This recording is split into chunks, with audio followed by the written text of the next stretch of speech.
Well, howdy, everybody. The Media Ghoul here. As mentioned yesterday in yesterday's stream, I thought I'd jump in today and continue with the very highbrow, in depth analysis of my hidden flash and impact frames video. Let me just pop this out one moment. Lovely. Alrighty, folks. So if we watched yesterday, you'll know we got up to episode 5, and that's where we will be continuing today. And, I did a lot of rambling yesterday, preamble and all of that sort of thing. So, look, let's just jump right into the frames, having a chat, seeing what we can kind of gather, seeing what we think and how we feel about these beautiful, beautiful impact frames. Alrighty. We'll just jump straight on in. So, episode 5, we begin with the Vi fighting pit music video. Everybody loves this. Even people who obviously absolutely adore the show just love this because they they just love the fact that Vi, one of their favorite characters, had such a change in character so quickly in a music video. That's fine. The visuals are cool though, so let's just jump straight in. So we've got this young man here. He's such a nice guy, this fella. I feel like he can never really catch a break. He works for Silco. Just because somebody works for Silco doesn't mean they're a bad guy. He's got a jaw to feed. And he's in Stillwater, and he helps Caitlin. If not for him, Caitlin and Vi would have never met. So if you want to talk about pivotal characters to the story, it's this guy. And he's so good. He's such a good guy that he got released from Stillwater Prison, which, if you know Stillwater Prison, you ain't going to get released from there anytime soon or ever. So, God, he must be a nice guy. And look at poor fella. Poor fella. Every time he interacts with Vi, his jaw is broken. Poor guy. Anyway. So we have Vi smacking this guy in his fancy new metal jaw. This will be the 3rd time in Arcane that Vi has messed with this guy's chin and jaw, which is nice. It's like poetry, it rhymes. And we have this great impact frame here. Well, 2 impact frames, of course, but look at that. Excellent. And yeah, as I said 57 times yesterday in that stream, I always love a good impact frame where you see the impact and the character. It's not just squiggly lines. Oh, he does have, he's got a little nose ring. It's definitely more noticeable in the impact frame there. What a cool guy. Anyway, moving on from Metal Jawman. I don't even think he has a name. I don't even think he's got a name. I'll just call him Metal Jawman. Cool, so we've got here as well, kind of looks like Jinx over here, just the purple. I mean, this could just be a person smoking some shimmer. That's also a possibility. But a lot of people have just kind of assumed that this is Vi Jinx watching Vi's first fight. And it kind of solidifies in this next set of frames here, where this is most assuredly Jinx's hand. You see her fingernail colouring there. That's a Jinx hand if I've ever seen one. Especially the fingernail coloration there. So it's like, it's basically saying throughout this music video, because we see, especially at the end, it becomes a lot more obvious. But Jinx has been following Vi pretty much since she started doing this fight pit stuff, potentially earlier. We don't know exactly how long this has been. This might be another month or two. because we see there's definitely a decent amount of time that's passed. Vi like fights all these people, rises up the ranks, and has like a really bad time of it. So it looks like Jinx has potentially been trailing Vi in Zorn for a month or two, which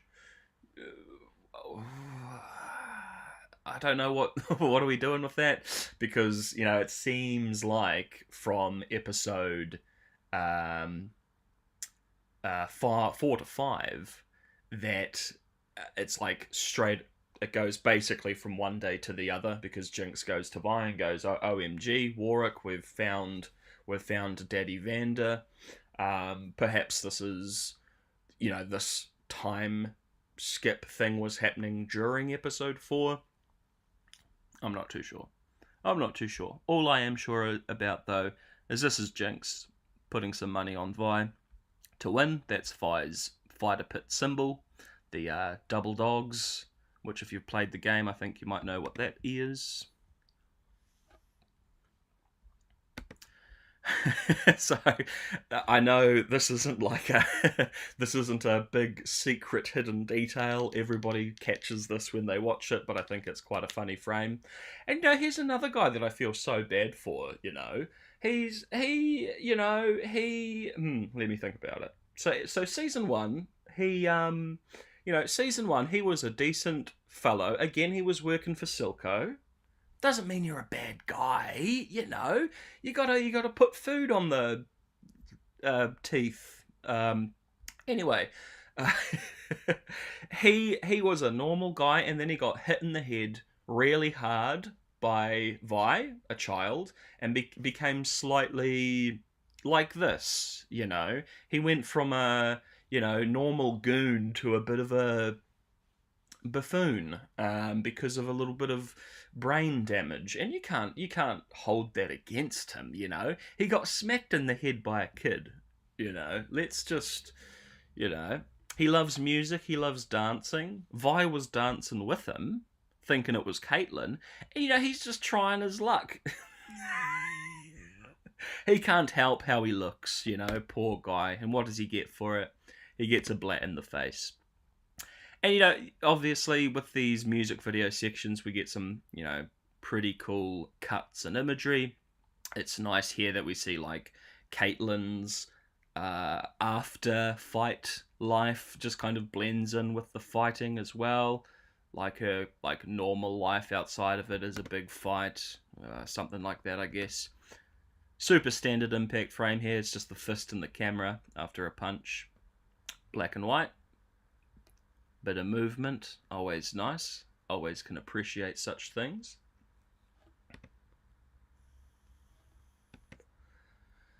So I wanted to, in this video, because it's quite a cool little thing they did in the music video, but when I was editing it together, it looked horrible and would probably give people a seizure, just because of how it is. But basically, if we remember during this music video section, there's a lot of these... much like with the dancing before, but this frame in particular, we have a lot of flashes of basically Vi and Loris's relationship straining and breaking throughout the music video. So, like, at the start, we have a frame where, like this, except obviously Jinx isn't here, where they're at the bar and they're pouring drinks, celebrating, and they, like, knock cups and toast. And then the next frame, they've like arms over each other's shoulders and they're drinking and talking. And then the next frame, it's like we get a couple shots of them like arguing about something. And then the next one is they're sitting away from each other drinking. And then the next one, it's like this, where Loris is kind of like, OMG, what? I should have stayed with Piltover, what am I doing? Jinx is watching, and in front of Jinx, like, Vi is basically almost passed out on the table here, or on the bar here. Then the next one is Loris is gone, and it's just Vi passed out on the bar. And then the final one is Vi basically toasting herself. Loris isn't there. She's absolutely wasted, and she's like celebrating with herself. So it's a neat little thing that they chucked in. It's a little bit of story, it's a little bit of development, and it's literally in like 4 or 5 sets of these flash frames. Again, if you remember this music video, there is a lot of flashing. There's the dancing, there's the club, there's the bar like this, there's the fights, and that's just a little story that they have throughout. Loris looks like Vander, kinda. Yeah, red guy. I think that was intentional. But it's bizarre that they made like a Braum character that kind of looks like Vander, but is literally neither of them. Yeah, I think that's kind of intentional, especially because you get that shot of Vi when she wakes up in bed in episode 8, I believe, the start of episode 8, and like Vi sees Vander, but it's Loris. Yeah, I don't know. It's really unfortunate, eh? Because, who is Loris? What is he like? What does he want to do? Why is he here? Why is he with Vi? Why is he with Piltover security? Why was he an enforcer? Oh, he's dead? Oh, okay, moving on. So yeah, we've got Jinx and Loris. Jinx watching Vi and Loris in the club, and kind of with the little flashing story that I was telling before with Vi and Loris. Seems like Jinx was probably watching the whole time. Don't know why she spent... Oh, yeah, here's a good example of what it is like, right? It's just these flashes. So here's, yeah, one of the ones I was talking about before. So you've got... come on. We've got Vi over on the right, passed out. And then Loris just like, why did I make these decisions? Why did I choose this life? Poor guy. Poor guy. Anyway. We have... Yep, so that's one of the most obvious frames of Jinx watching.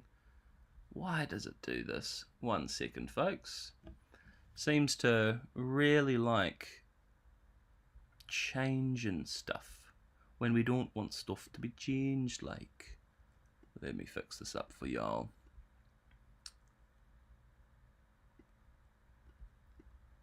Once again, you've got a guy that has no clue what they're doing with a live stream, trying to live stream. That's okay.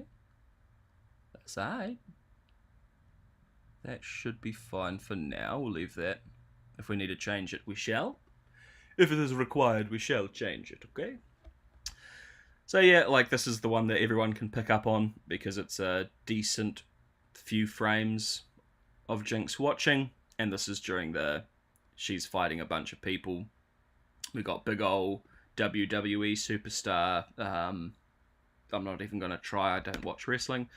And yeah, cool little impact frame here and then here. So it's just during this. Is this Steb's cousin? Oh my god, it's Steb's brother. So really like this impact frame. Super simple. It's black and white, motion blur, but... you've got the punch, you've got the face, you've got a little bit of emotion there as well. Always gotta love that kind of stuff, y'all. Let me just check the audio. Make sure the fans aren't too loud for y'all, even though they're probably going to be here the whole time, but one moment.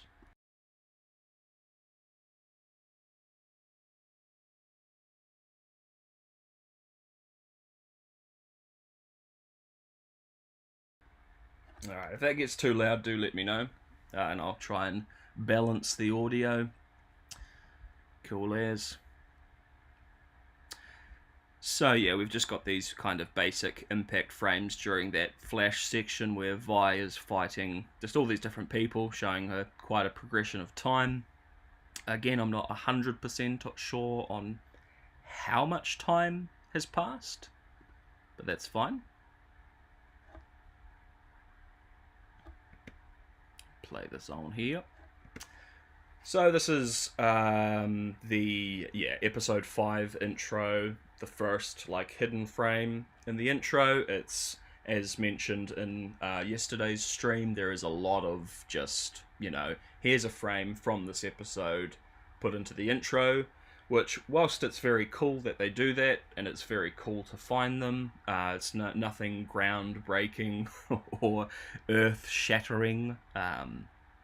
It's just that frame that Vi sees. This is the picture that Vi sees, or the painting, that mural that Vi sees on the wall, and like scoffs at, because yeah, it's a bit of a joke that Jinx is like the hero savior figure.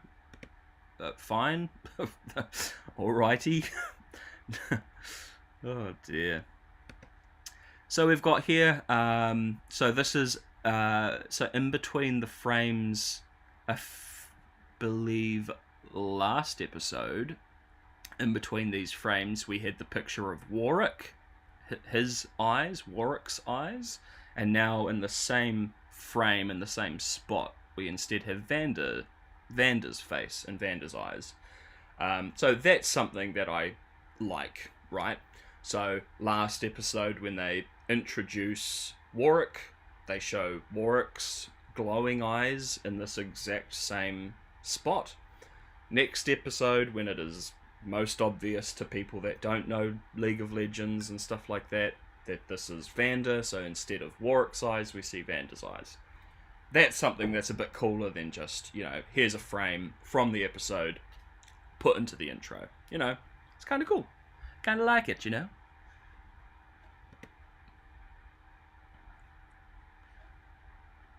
And then we have here, so Vi's fighter pit double dog symbol.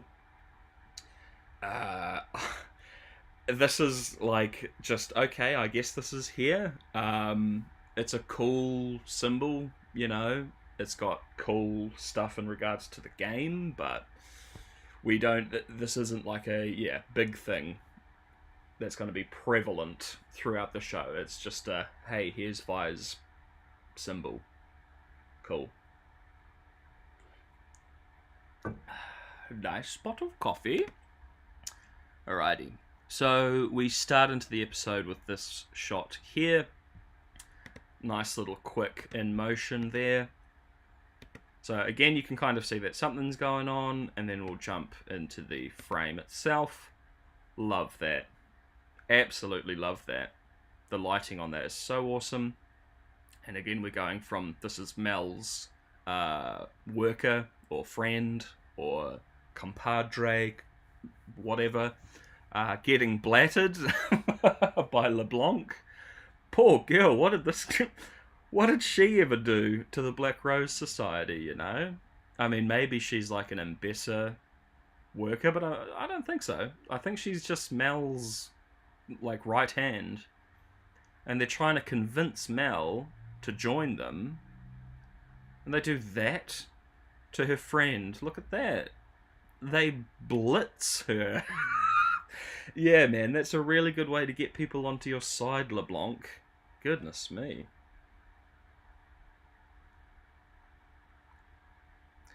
I don't get the Mel and Black Rose storyline.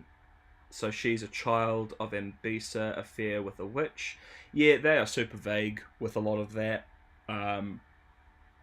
Like LeBlanc talks about a child, but I don't exactly understand the implication of that, because you've also got that music video where Mel gets her powers from like a deal or whatever that Ambisa makes with Kindred.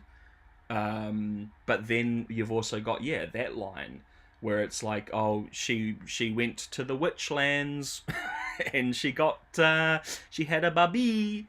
And obviously when LeBlanc calls Mel sister, she's meaning like witch sisterhood kind of thing, not like biological sister.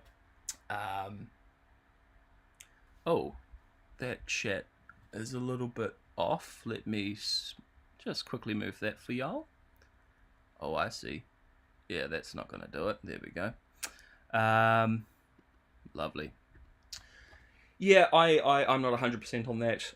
It's like they have two storylines, two explanations for Mel's power. They have the Ambisa music video, and then they have actual dialogue in the show that's talking about, yeah, Ambisa had a kid with one of us, something along those lines. Mel's obviously like, no, you're trolling, don't troll me. Yeah, I don't know why they went down that path. The only thing I can think of, and one of the reasons why I think maybe they were saving LeBlanc, like actually properly showing off LeBlanc, is that they're going to be like LeBlanc and Swain and stuff like that might be either the villains or a set of characters that we follow in the next show, if they're including Noxus. Obviously, you're going to have Swain and like LeBlanc and the Black Rose Society and stuff like that. It'd be interesting to see, even if we go back to the Demacia X Noxus war and we see like Scion forming and then LeBlanc doing her witchy ways, summoning him, and yeah, there's a lot of things that could be coming, but they did not include in this show. I feel like they popped this in because it was something that they wanted to pop in because it might become relevant in a new show, which is quite unfortunate. That's fine. Anyway, as said, LeBlanc, if you're wanting someone on your team, don't do this to their friends. That's not wise. But that's just my opinion, That's just my opinion. Anyway, we are about to see the most obvious flash frame in the show because it is many, many frames back to back. But of course I put it in because I wanted to put it in. So this is, Singed and his daughter, Oriana, proto-Oriana to what we get in the game and what we see at the end of the show. Very cool. Love her storyline. I honestly actually thought that potentially when I watched the teaser trailer and we got like the one shot of Maddie before we had her name and everything, I thought maybe Maddie was going to be Oriana, and she's part of this task force, goes down to Zorn, has an incident in Zorn just like Oriana's actual backstory, and then is turned into this what we see at the end of the show. The ballerina, the robo Black Swan. Anyway, it's very on the nose, this imagery. It's like, I wonder what... I really do wonder what this means. Anywho. So again, just a little bit more pausing on, because these are those quick frames during Singed is telling Ambisa Vanda's backstory basically, and we get a lot of like very quick frames. I just pop these in because they're quite cool. So you've got the blood vision there, and these frames are very like quick with their violence as well, and it's not too bloody, not like the other one that we saw last episode before Stillwater Prison, but still quite cool nonetheless. So we've got Mel here figuring out that her brother, quote unquote, is actually not her brother, and LeBlanc. I loved this moment in the show. I said it in my breakdown, but basically I watched this with someone who has no clue at all about League of Legends or anything like that. And as soon as I saw the Black Rose stuff, I was like, oh my gosh, we're going to get LeBlanc.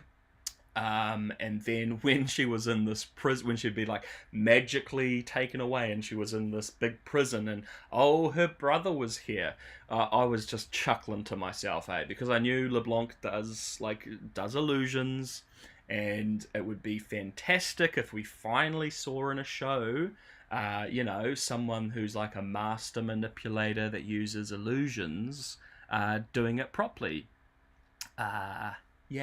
Unlike Rings of Power, these guys actually managed to do that for a little while, at least. Basically, the person I was watching it with was just watching these scenes with, this is nice. Mel's, like, rekindling with her brother, and I'm just sitting there chuckling away like, nah, bro. That is a 1,000-year-old French woman catfishing Mel, but that's fine. So once she's figured out that this is not her brother, she smacks him into the wall, and we get this awesome like red and black frame. which like moves into this other one here. You know, very, very simple way of doing these frames, especially the 2 frames back to back, where you have the 2 colors here and here, and then you just switch them out.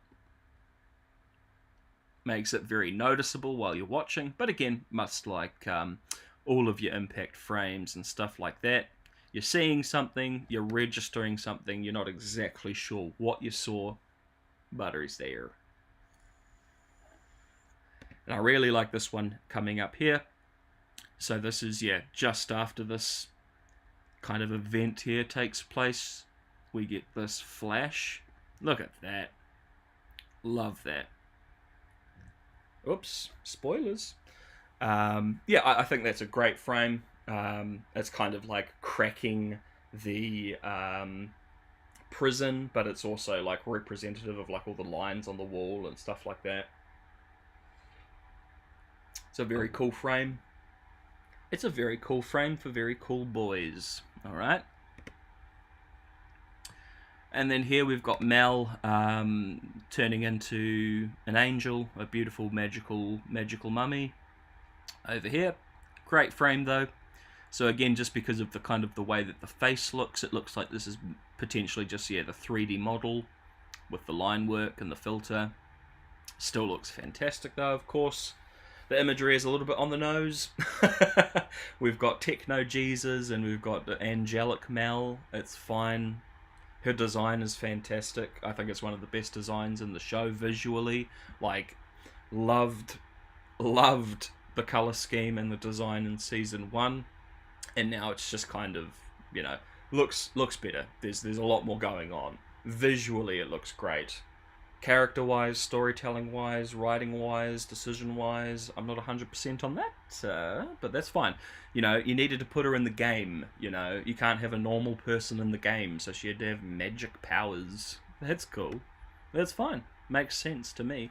But yeah, do love the frame. Obviously, you've got the lighting here almost coming out like wings, but it's obviously stemming off her back, like celestial armaments or whatever is kind of forming around her. And then it flashes out to white. And these are the frames that we talked about at the end of last stream, but I'll quickly cover over it again because I absolutely adore them. So just quickly, because you probably saw it yesterday, this is the POV of Warwick / Vander in the tunnels when he's charging Isha, and Vi gets in the way of them and saves Isha. So something quite interesting here. We'll zoom into this frame here. You can see that this is absolutely Vi's child 3D model.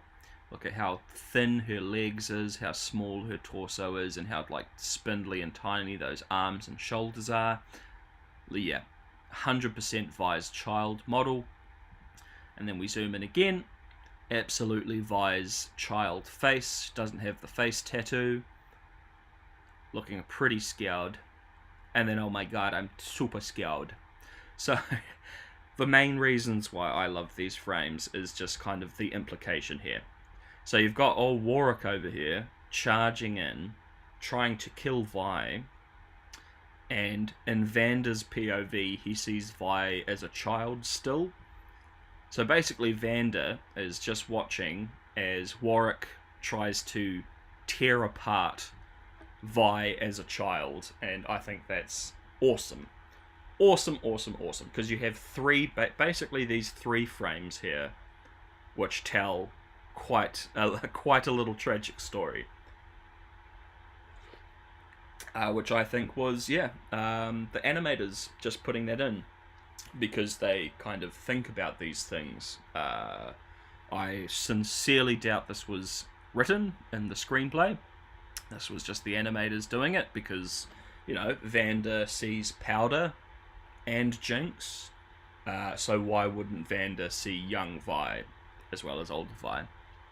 And yeah, I think that's pretty sad. As I said before, I'm a big Vander guy. I love this family relationship and all of that, as horrendous as it is.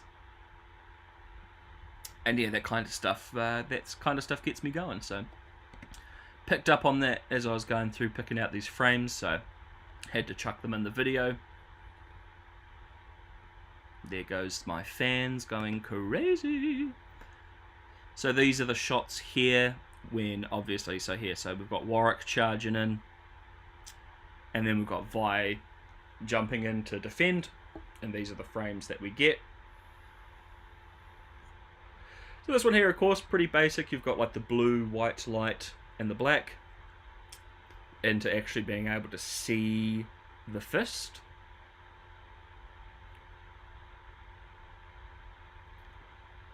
Into the change from the white to the black. And yeah, that's basically as she's kind of put her fist out to stop Warwick as he charges in. And then we'll jump into these frames here. Love this particular frame. Again, this isn't a hidden flash frame or anything even close to that. It is just a background effect that's held for quite a while. I just wanted to put it in because it looks awesome. Again, like that's a cool little poster or t-shirt design, in my opinion. You know, it really kind of brings in the emphasis onto her fist, but you also get her entire face there, which is very cool. And we lead into a really amazing set of frames. So basically it's just these frames back to back to back, which is very noticeable as you're watching, because as you can see it's multiple frames back to back. And then we get this monster shot here, these two. Look at those. So yeah, it is quite obvious that Vi's punch literally blasts Warwick's face off. Look at that. Look at that. His face is gone, and he reforms it, of course, as we see in the show. But that is one punch to the head, right? Imagine if she punched, I don't know, Jinx in the tummy. Oh, that would hurt quite a lot. That's fine. Such things are totally fine. Totally fine.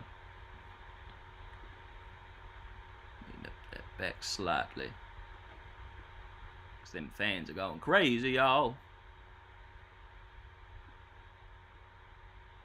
Yeah, that's... Sorry about the fans, guys, but this is kind of the best I can do at the moment. Definitely intend on getting like an actual microphone at some point, so hopefully you won't be able to, or you won't have to put up with that too much longer. Also, it doesn't help that I'm doing this in my editing software, so as I said yesterday, my laptop is taking off to the moon. But yeah, love these frames here, yeah?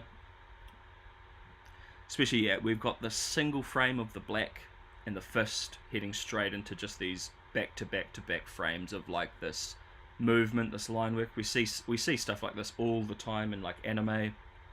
How you have multiple frames that are just clearly, it is two colors, especially the white, shows like insane strength and insane impact. Got that frame there of just the fist on the screen, and then yeah, we've got these monsters here. Yeah, that's gonna hurt. And the trouble is, again, it's just one of those things where it's like awesome detail, amazing frame. They do it so then they can show off Warwick's healing factor. But trouble is when you do things like that, you also think when she punches other people, why are they fine? Why are some people fine? And then like this, yes, it's a charged up shot for sure, but this literally blasts Warwick's face off.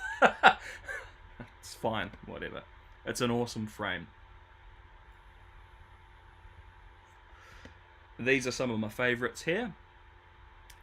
Absolutely some of my favourites, so we'll just play through because it's just, you know, these solid frames. It's very noticeable while you're watching because they slow it down as well. Love this shot here. You can see like a lot of Warwick's, obviously his skeleton, his arteries, his veins, and the reason why they make sure you see that is so we've got these flashes after Vi's punched him. And then basically, in the next few frames, we see his entire insides just erupt and explode. Boom. Look at that. Look at that. So we're going from here, where we can see, you know, all of his little bits and bobs, to a few frames later, just everything's erupting and exploding inside of him. That's gonna hurt. Look at that frame as well. Gorgeous. But yeah, that's gonna hurt, y'all. That's gonna hurt a lot. Obviously, Warwick has his healing factor, so he's perfectly fine. No need to worry about any of that. No need to worry about any of that at all, because he'll just heal it right up. So it's no problems. It's no problems. It's whatever. Here we have in motion the frames I'm about to show you. Obviously very quick. You can notice especially this white here. It's quite stands out quite a bit. But yeah, that's the frame there. Awesome. So we've got the two faces to show the quick motion on the black and white, and they've just got the red for the eyes, connecting the eyes. Awesome frame. Into this one here, which is another great one. A little bit more colour going on. But yeah, just showing that impact of Warwick swiping at Vi's gauntlets. Very cool. Very bueno. Not much lore implication, it just looks very cool. Speaking of not much lore implication, we have, I think it is Jinx's hand crushing a glowy thing. And I popped it in because look at that. It looks quite cool.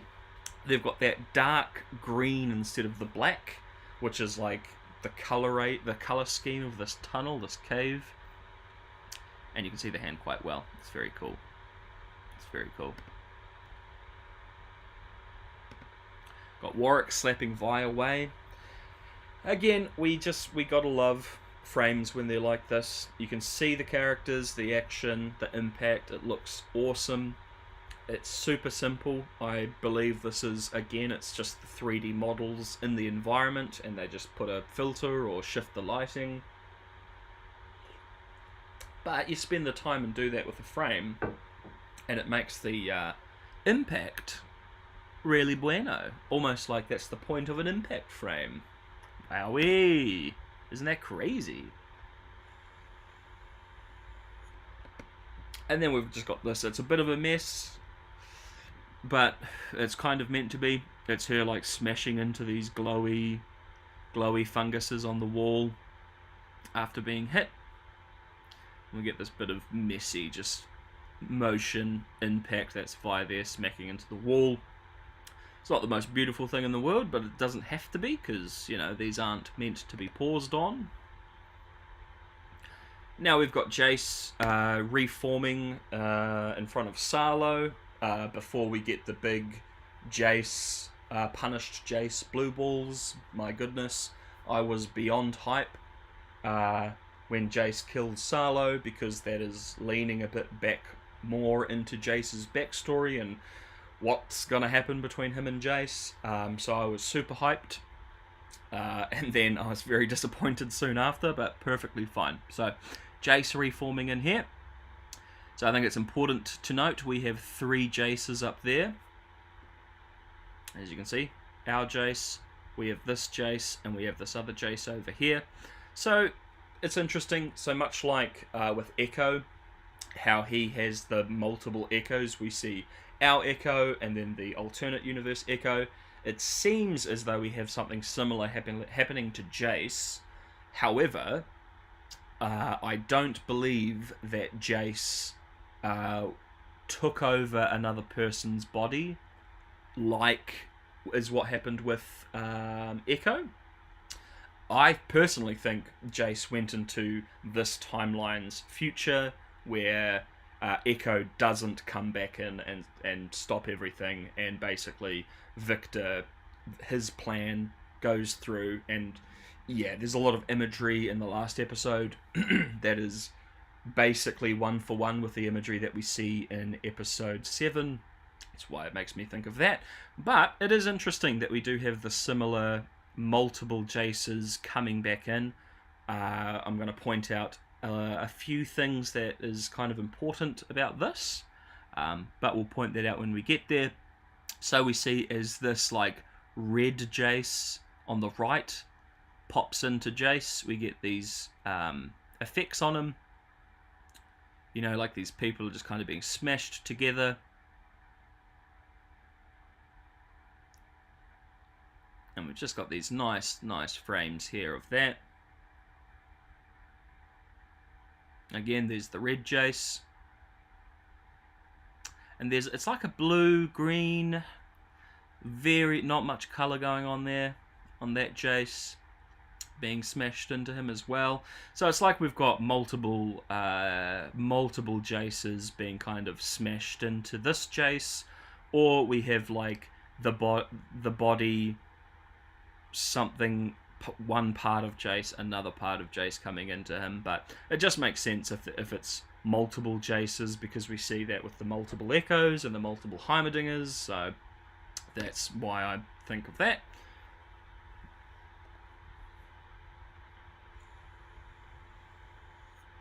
So obviously this is like not a secret in the show. I just wanted to pause here to make it quite evident that this is what Jace is often seeing. We see it multiple times in flashes, but for some reason some people don't pick up on that. So if you didn't realise, and I'll point it out where I can, but every time we see something like this, so we see it with Salo, we see it twice in episode 6, when Jace goes to Victor's camp and he's freaking out and he draws his weapon on that kid and he charges that other guy. We see very obviously that he's seeing these Victor automaton evolved beings. The thing is though, is that what he is seeing is they are the actual versions of them from like either his memory or from whatever remains in that future area. Each one lines up with one that we see. So this one we see in episode 7, the child one we see in episode 7, and the guy who's standing there that looks shocked, which I'll show later, we see in episode 7 as well. So he is seeing them in their true form.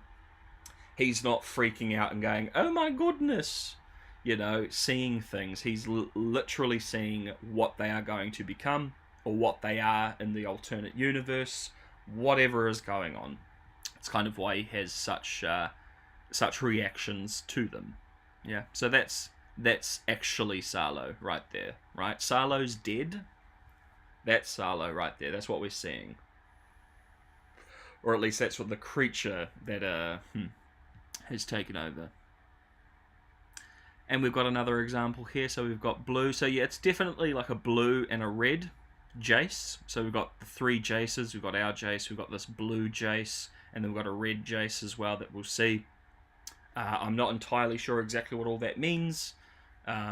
Whether or not those are different versions of Jace, or those are different versions of like himself, right? Like the red is rage and the blue is sorrow or something. I don't know. I'm not too sure. But it is important to point out that they are often using this kind of imagery. The multiple split Jaces. So there's another one. Old blue Jace feeling real blue. I'm blue. Dabba dee dabba da. And yeah, just kind of reforms back into him. So it's like, you know, these events are playing out potentially in multiple universes at the same time. These are potentially different versions of Jace doing the same thing. I'm not sure. And then again, blue Jace. So we keep getting this blue Jace popping in and popping out of him. And that happens, of course, right before he offs Salo, which I think got everybody hyped. I think everybody was like, oh my god, what is going on? And yeah, I got very hype, and then I wasn't. So, we're into episode 6, folks. Episode 6, to start playing that bad boy. So, we have a very, very sad hidden frame in the intro. Now, imagine this was in episode 1's intro instead of the episode it happens. Anyway, so we have Jinx firing at the screen as she does every intro, and then we get 2 frames of Isha right as she's doing her, you know what she's about to do. So, again, it's a cool thing to do. Love what it kind of represents. It is simply unfortunate that it is just a frame from this episode, so it isn't the craziest thing in the world, but it is cool. It is just some little thing that they've put into the show to get people like me excited when they find them, and then people like you excited when you see them. And that's cool. I just wish there was a little bit more.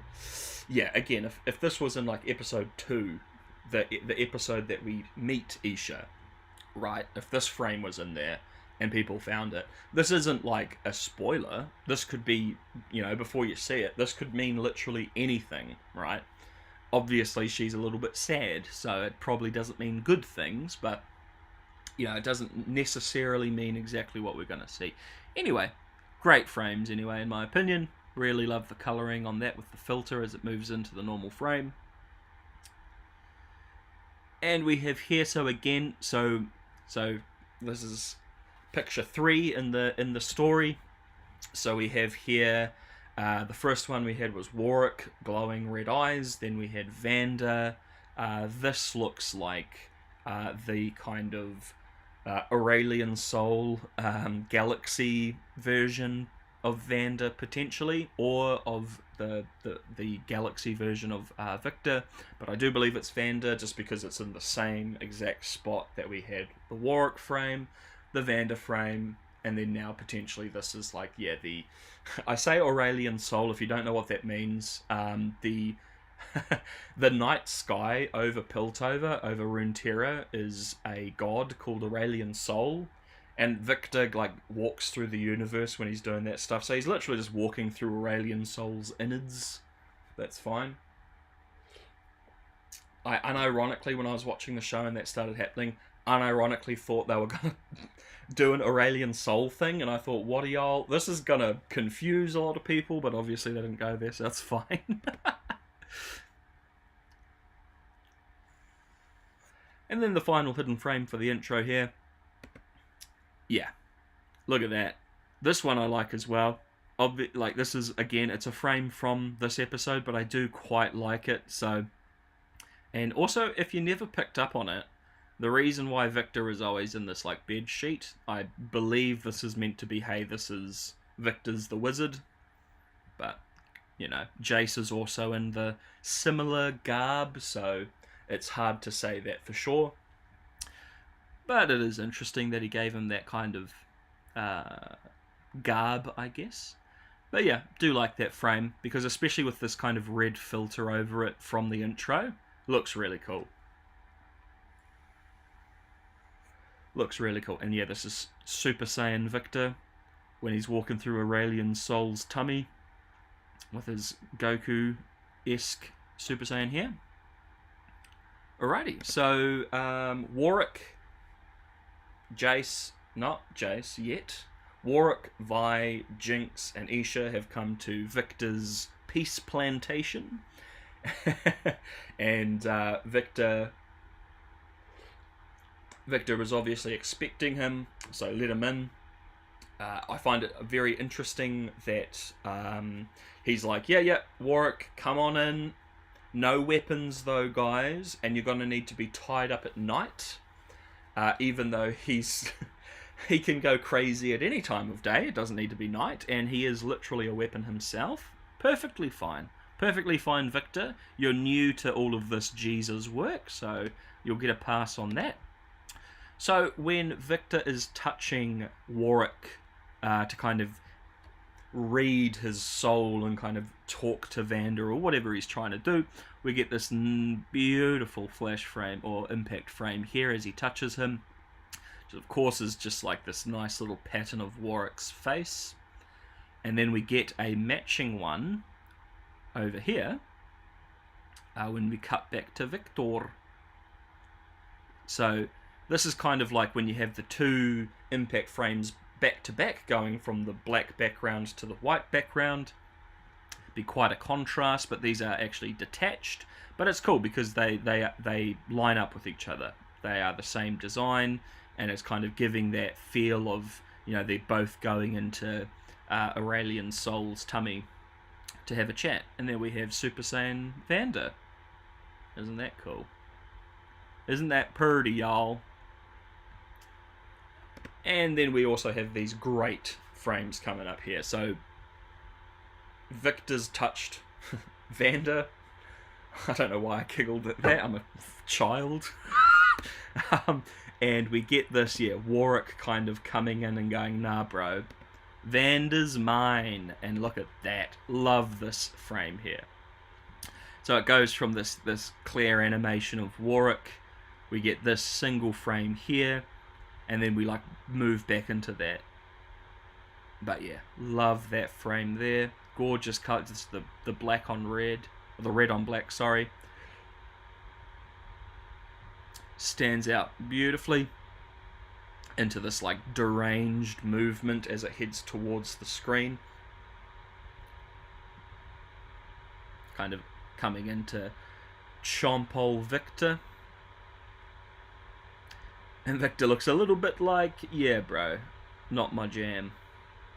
We get these two little frames here I think are quite neat. It's nothing crazy, it's just, it's quite a neat little effect that they do on that one there.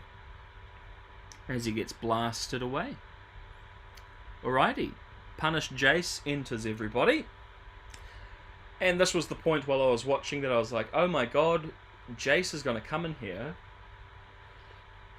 And Jace is literally going to murder everybody. I was certain. Absolutely certain. Just because of the backstory. A little bit different in the actual backstories. Uno momento, please, folks. One momento.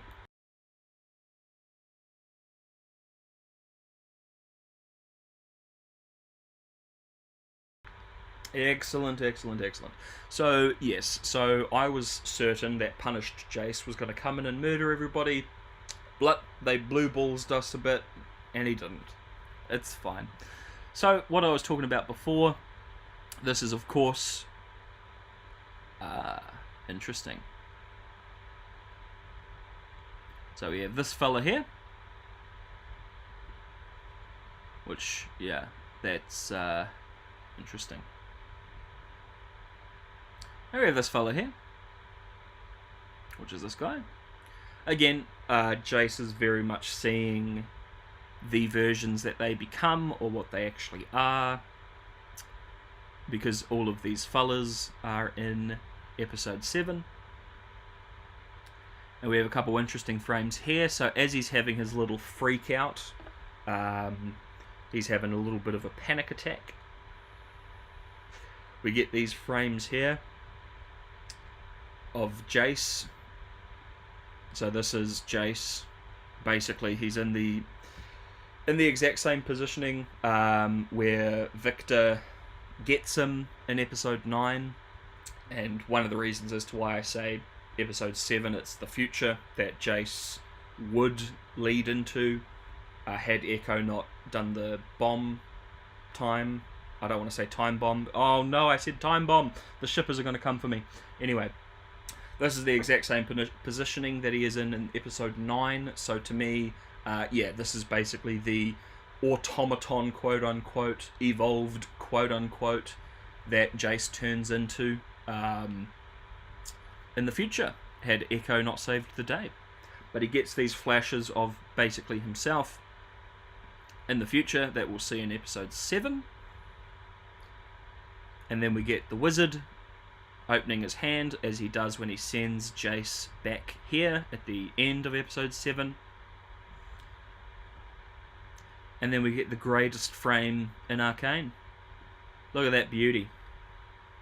That's probably the most beautiful frame I've ever seen in all of Arcane. The artistry. Look at that. The impact. The action. The character. Oh, I love it. He looks like he's turning into Cogmore. It's a beautiful thing. It's a beautiful frame. Absolutely gorgeous frame. I had to pause on it. Moving right along. So this is the kid that people clown on Jace for getting crazy at, but let's not forget that's what the child actually is. Yes? The child is probably dead, and this is what they actually are. Jace is like the only one that can actually see it, though. That's fine. He's a child killer, apparently, according to the fandom. It's fine. We have Rictus, the man, the myth, the legend. Rictus. The only unspoiled character in all of Arcane. Defending against Jinx's gun. So, of course, as everyone knows, Rictus has the, anti-magic runes. Hex Tech is a form of magic. Jinx's weapon is powered by Hex Tech Gemstone, so he can easily defend himself against her attacks, as we see multiple times, and we get these two fantastic impact frames. So this one, very striking imagery with the blast, the energy, and then I do like this one as well. You can just see the eyes. You can see the impact there. It's very, very cool. And then he does his spin to win, or spin to deflect, defense against her. And we get another couple great little frames here. Look at that. Again, this is just like the 3D frame with a filter over it, but it looks fantastic. And it really, really fits. We're going more with, obviously, the blue for the Hex Tech colouring. We've got the pink flashes. Oh my god. Hold on, folks. Hold on, folks. We've got pink lightning. Oh my god. Jinx is doing her super speed in all these directions, guys.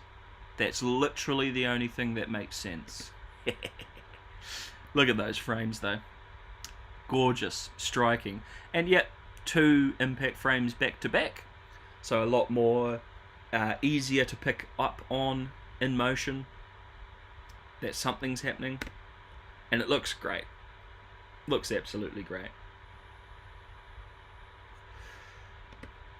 So this is Jinx is on the ground. Rictus is about to hit him. But this is when Warwick comes in and stops her. And says something along the lines of, "Don't you touch my friggin' daughter." I think that's how he says it. "Oh, Jinx, my daughter." I think that's how he sounds. So that's Warwick's, is it hand or pauldron? Or his back thing? Something. He's deflecting it with something. We've got Jace right before he's about to say hello to Victor. Love this effect, though. So this is his new deformed Warhammer powering on. Got that cool little effect there as well. Love the colouring there.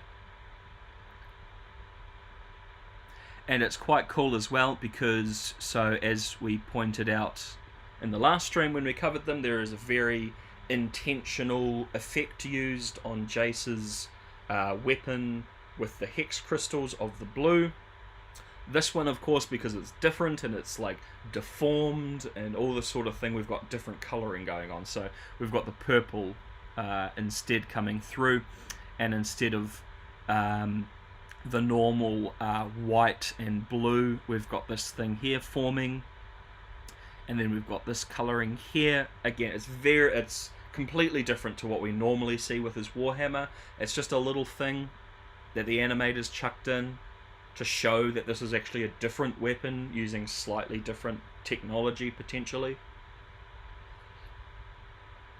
Or at least the Hex Tech crystal inside has been corrupted, as we see here. As we see here-ish. So we've got the same kind of effect going on around it that we see often with the anomaly. That kind of weird looking pattern And this is kind of important as well to what I was talking. So we've got these 3 Jaces splitting off as he's killing Victor, and then we get even more. So we split out here, and we have 1, 2, 3, 4, 5 Jaces all shooting Victor kind of at the same time. So again, this makes me think of like these events are playing out in multiple timelines kind of at the same time. There's like small butterfly effects happening, but then you've also got these timelines where you've got the same thing playing out over and over. These aren't coloured versions as well, so that just makes me think it's just showing that, you know, maybe in all timelines this is what's happening between Jace and Victor in some regard. It does line up with like the League of Legends background and canon of him mortally wounding Victor. So this could just be signifying that.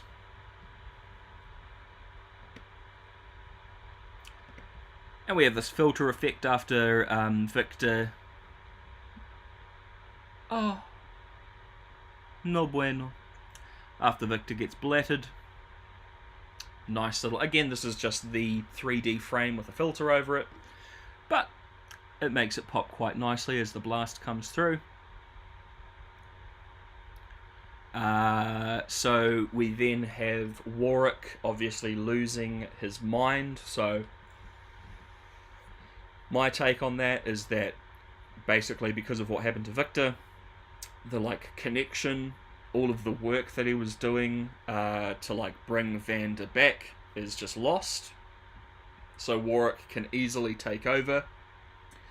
There is the blood concoction at Ambisa's camp that Singed has that kind of sets him off, and there's the thing that he Singed wanted to inject him with. So like there's a few things that makes him kind of go crazy, in my opinion. But I think the biggest and most telling one is because of what happened to Victor and like that connection being lost. So poor Rictus, you know, he just wants to keep his boo Ambisa happy, and he is not going to have a good time. Look at that frame though. So he's going for his weapon, and Warwick says, "No, bro. No, bro. No weapons for you, cuz," is what he says. Because he's not a chill guy anymore. And yeah, Rictus gets pummeled. So this is him being slammed into the ground, and we've got these 2 impact frames here. Love this because this is like the impact and then into the motion. Got all this motion blurring going, but it's such a cool design. Especially with like the mindset, oh god, little voice crack there for you. The mindset of Warwick or / Vander at the time. Being kind of drawn out. Love that. So Jinx goes up to try and calm Warwick / Vander, as she's done a few times. This fella comes in and stabs Warwick. I don't know why Warwick's blood is like lava. Oh, is it to sell his skin, maybe? But Warwick bats Jinx away. Look at that maw. No eyes, just black, and just this bloodied maw. Goodness me. Awesome. And then we get that impact frame there of Jinx being swatted away. Again, as I said many times in yesterday's stream, many of these frames are just, wow, look at that, isn't that nice? And that's the point, isn't it? Like, a lot of these impact frames are just absolutely gorgeous frames that they did not need to put in the show, but they did. As you've seen, some of them have character and lore implications and da-da-da-da, but a lot of them are just, look at that, isn't that pretty? And there ain't nothing wrong with that, y'all. There ain't nothing wrong with that, y'all. Moving on. So we have Isha doing interesting things. The first time I watched this, I was beside myself. Absolutely beside myself. Not only because I'd grown slightly attached to the characterless Isha, But the implication that it had to Jinx, like they spent so much time and they put lines of dialogue in about how, if Isha wasn't around, I don't know what I'd do. And, Jinx hears Isha's missing and she has a breakdown, right? Very disappointed that they just kind of drop. They, the writers or whomever, just forgot about Isha very quickly. Jinx forgets about Isha after one conversation with Echo. What? I'm sorry, but all the character development that you did between Powder and Echo in episode 7 does not translate to our Jinx. They are different people. Oh, anyway, we'll get to that when we get there. Isha, the wasted sacrifice of the year, and the only sacrifice that the creators came out and said, oh, actually, sorry, Isha is actually dead, sorry. Anywho, so we get these very light touches as Isha flies into the air. Again, I don't know how Isha knew this was going to happen, but okay, fine. So she slowly fades out into the light. Very, she is gone burgers, as we all know. That is the last frame of Isha you all are going to get, apart from any little flashes that we get later on. Then we have Warwick zapping. He kind of zaps away, even though we know that he's absolutely fine. We see this. Vi jumps onto Jinx and protects her. Very reminiscent of the end of the first arc, where Savika jumps over Jinx to protect her from the Grey. Here we have Vi jumping onto Jinx, protecting her from the blast. And we see a couple frames, but they are also fine. I am very confused as to what happened. Everybody's fine, except for Isha, but whatever. Moving right along. Moving right on by, folks. Episode 7. Alrighty. So, a lot of people love episode 7, and I completely understand why. I would have also loved episode 7 had this been had we had more seasons coming, right? This was the third to last episode of Arcane, right? And the entire episode is spent on Jace playing a game of Only Up and Echo showing the world that he doesn't know what consent means. Anyway, so we have this lovely frame here where we see Echo and the alternate universe Echo just forming together to become one person, as we see him in episode 7. So, it's cool imagery. It goes by very quickly, but it is very obvious what's happening here. You've got the two versions being forced into one. And then we get this cool little frame here. It's a funny frame, but it is quite cool, quite arty-farty. And here you can even see that there's the two different echoes because of the face paint there. Very cool. And we get this filtered version of the frame as well, which is quite nice. Man, yeah, so as I said, going through this part in the last stream, this is so easy to miss when you're just watching it, but when you notice it, it stands out. You can't see anything else. It stands out like a sore thumb. This isn't something that happens throughout the episode. It's not like all of Powder's reflections are Jinx, but this one's very telling. Our Echo that we know has just come into this world. Obviously, it's kind of like this thing. He's seeing Jinx as she was, whilst also seeing Powder. I think it's a cool little effect. I think it would have been even cooler if in this reflection we saw Echo's face paint over his nose. Maybe it would have stood out a bit too much for the animators. But yeah, it would have been quite cool because we have alternate universe Echo and Powder, and then we'd have our Echo and Jinx in the reflection. It's still very cool anyway. It's still a very cool little thing that they chucked in there. And yeah, it's like, look at the skin tone, like how healthy, even just how healthy Powder's skin looks in comparison. Like the smile, the frown, how they hold their eyes. Like, it's quite literally, you're looking at two different people. And it's great, because they are two different people. Yes, Time Bomb fans, they're two different people. That's all I'm gonna say. That's all I'm saying. Powder isn't Jinx, guys. Whatever. Cool little hidden detail, though. Loved it when I found it. It was very cool. Made me all giddy. So, we have in this intro here, we've got this, which is Jinx's necklace, or Powder's necklace, that we see her using, which I believe is being sold as like a thing that you can buy, like this necklace that spins. I have seen videos of the spinning not working though, so buyer beware on that. We then have this frame here, which again, it's a frame from this episode. We also saw it last episode. This is Jace's fate in the timeline where he goes.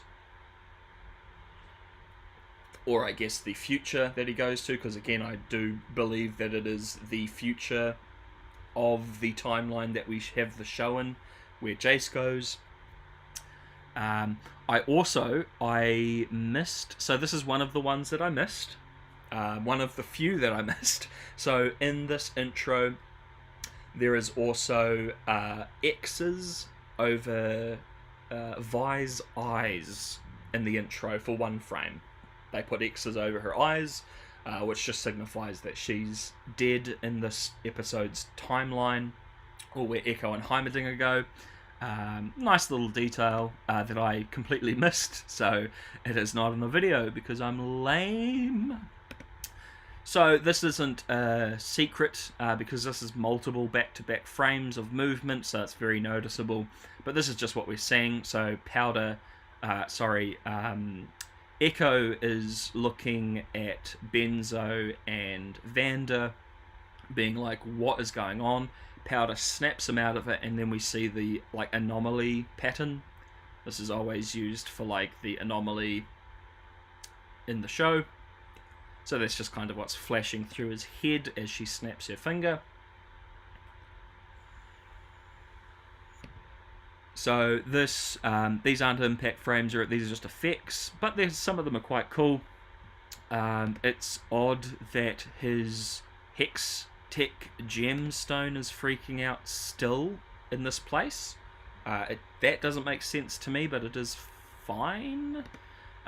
We've got this little frame here where you see like the inner workings splitting out into multiple, which obviously I'd assume that just keeps going and going, much like the effects that they use throughout with these guys. And we're about to get a awesome look at this impact frame coming up. So if you wanted to see exactly what happened to Jace's leg, they show you. Yeah. So he falls down. Obviously we see his leg gets crushed by the Warhammer, but we have this frame right here. Look at that. Yeah, I'm not sure that's going to be healed. Just sleeping in a ditch, eating lizards, and, you know, putting a metal rod on your leg.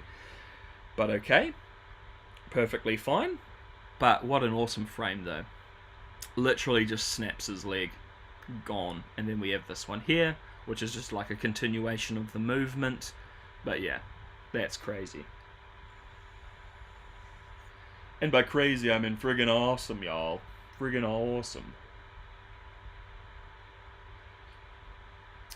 Spot of coffee. Lovely. Yeah. Love that frame. Moving right along. Next up we have Mel changing to Victor in the flame. So I slowed this down because I do like these shots of like the shadow face and the fire. And then we'll see here as it slowly goes from Mel, forms into a more masculine face, so that goes from Mel's face to like a masculine one, into Victor. You can see there he's holding his walking stick there, Victor's face here. definitely into Victor's face, and then we get just that frame of Victor there with his eyes closed, matching Mel's there. So it's cool. It's a cool little effect.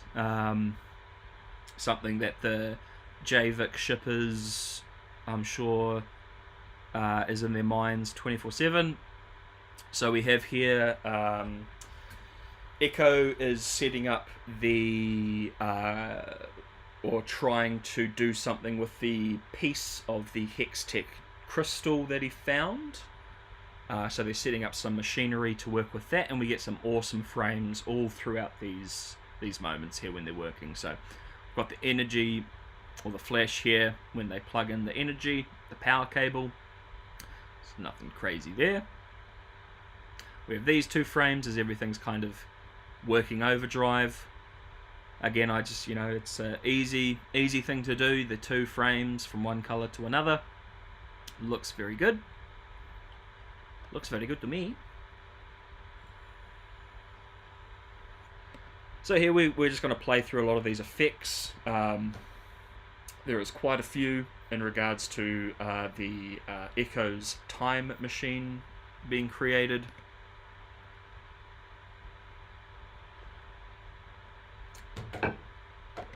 And as you'll be able to pick up, it is often the imagery of, say this is like the anomaly, or this is like the Hextech gemstone splitting out into multiple.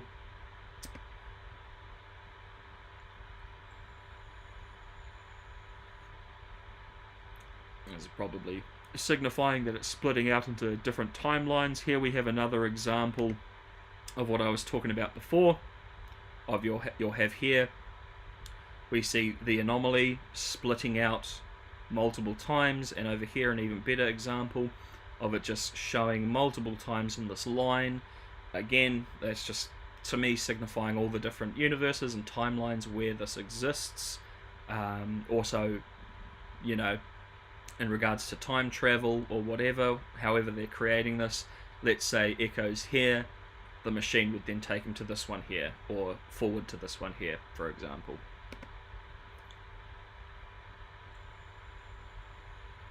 Which we'll get a better example of that in a little bit.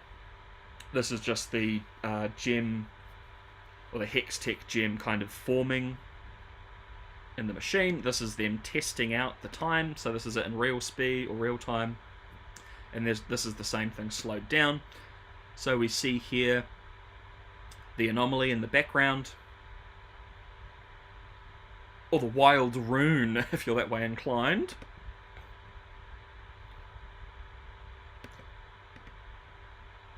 We then see here it's splitting out into these different versions. Better example of that. So you've got like the original gem here splitting out into these different versions here, different colors as well. And then this is it happening again, Echo testing the time machine again. So this is just what I wanted to point out here. So I find it very interesting that we have this effect here where it's like almost like choosing particular, or it's like we're going from here to here or something like that. Here it's like, you have selected this wild rune, do you want to proceed? It's interesting that it's almost like, yeah, this going from one to the other, or you're going from here to here kind of effect that's going on. It's just kind of, to me, it's showing the ability that the time machine actually has and how it works. So you've got like this gemstone here, it splits out into multiple times, and then you can jump between these different colors kind of thing, or potentially the different colors represent different universes entirely. Like this red, as a quick example, I'm not saying this is what it is, but this red could symbolize the red Jace version that we see come into Jace. Maybe this is where that Jace is, I don't know. And then for a third time, I just played it through in slow motion because it's very much the exact same effects that we saw in the first two attempts, except just playing again. as you can see here, when it's going not paused, it's a lot more evident that you're getting these like almost selections of these places.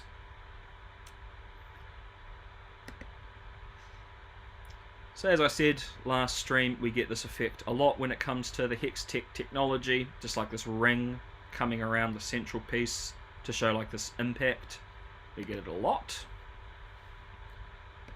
Love these frames. So this is his machine here, and then as he's going further and further in time, we're seeing it start to turn red and black instead of the white and black, or the blue lightning. We're going into black and red. And then we have these beautiful frames, the black and purple with the rune in the center. Black and purple, that's the rune. Whether or not that's the wild rune or that's just a rune that's to do with time, I don't know. It's certainly a rune though.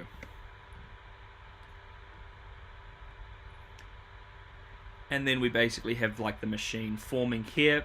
Love these frames. So this is like right before the hex gem, like, I guess, calms down and they've done it. So we see it. We have this impact frame, we have the anomaly coming in, and then we have this, like, the anomaly is like bursting apart into this green, and then we have this here. So this, to me, again, it's like you've got these different versions, but they all signify the one in the background, right? And these are all options for, say, Echo to choose where he goes to, where he goes back to when he uses the machine that Heimerdinger makes. Then we have this awesome green effect. Instead of just like the blue energy, it's this like splash of green. And then again, we just get this a lot. We get this a lot. Different colors, splitting out, probably just the same anomaly in different universes, different timelines.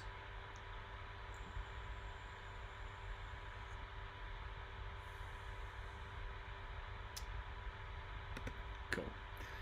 So we get it split out, the different colors. Again, as I said before, it's the same idea with different visuals. It all looks very nice, of course. We get this is the anomaly effect I was talking about before. You can see here this stuff like stemming out in colors with this kind of pattern. We get that a lot when it comes to like manipulating the anomaly and stuff like that. Another red and black, signifying danger.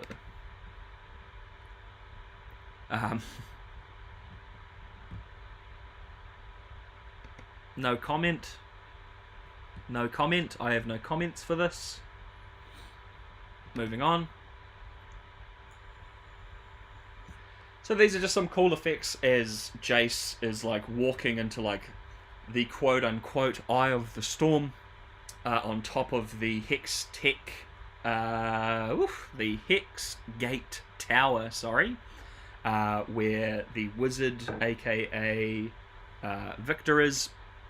I quite like the effects that they do here. It's almost like TV static, is like the anomaly knows it's a TV show, and it's like breaking the the video feed. You know, I quite like that. It's interesting. And then basically, as soon as he walks into the eye from outside of the storm, everything's kind of back to normal for him. This is another one of like, it almost feels like that TV static effect. It's obviously the anomaly. We can see the anomaly pattern coming in with the colors. But I do like, and we get a better one just here, how it's like, yeah, this like interference happening. And it's unfortunate because this world doesn't have Hextech, but for some reason Heimerdinger, who is terrified of Hextech and what it would do, happily introduces it into this world that doesn't have it and is quite happy without it. Whatever. Looks great.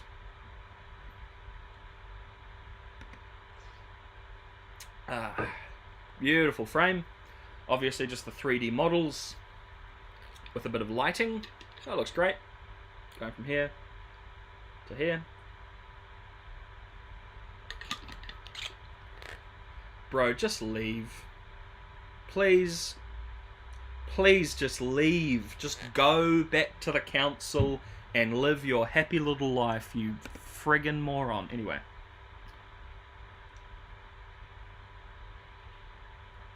So this, we just have like a lighting effect, which I quite like. It feels like going from here, so the light, come back here, there's like a light stemming from the gem, and I quite like the effect here because it turns it into like this hand-drawn scratchy art. Most telling here, which is very cool. It's like you've got the 3D frame over here, and then you've got like this hand-drawn light impact frame on this side. Very, very cool effect. And again, as I've said many times, we've got the anomaly splitting out into multiple versions here with different colours. I think that is very, very intentional.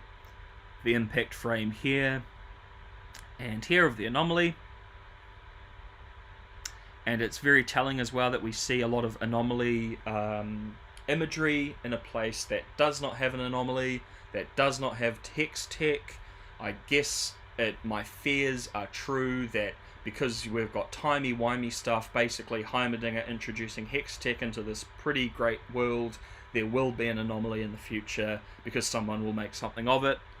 How terrible, maybe Echo will go down, or this Echo will unknowingly go down the same path as Jace. I'm not sure. That's really the only reason why I can even think that they're here in this particular universe where they shouldn't be. Whatever. Again, the anomaly is shown multiple times over this machine that Echo and Heimerdinger have made.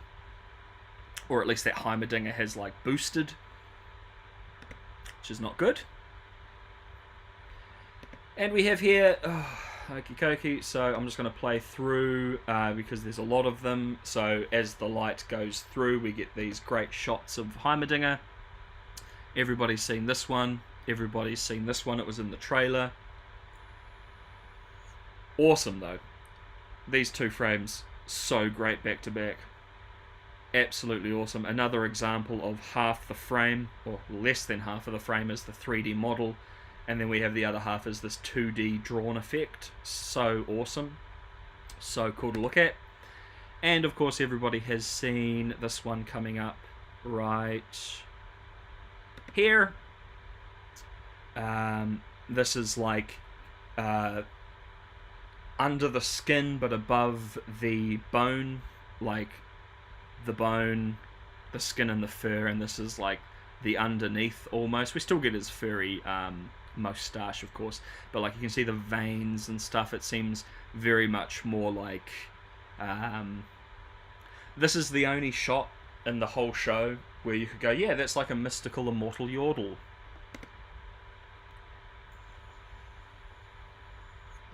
But we'll just play through here because yeah, it's literally just these light shots going over Heimerdinger, my favourite boy, who got turned into a clown and then got murdered, but that's fine. Not everyone can have what they want.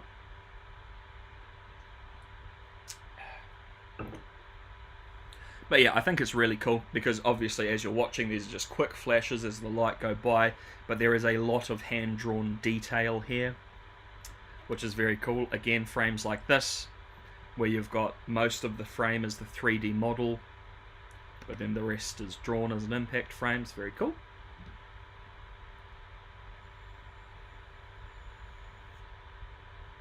Everybody loves this because everybody loves Heimerdinger.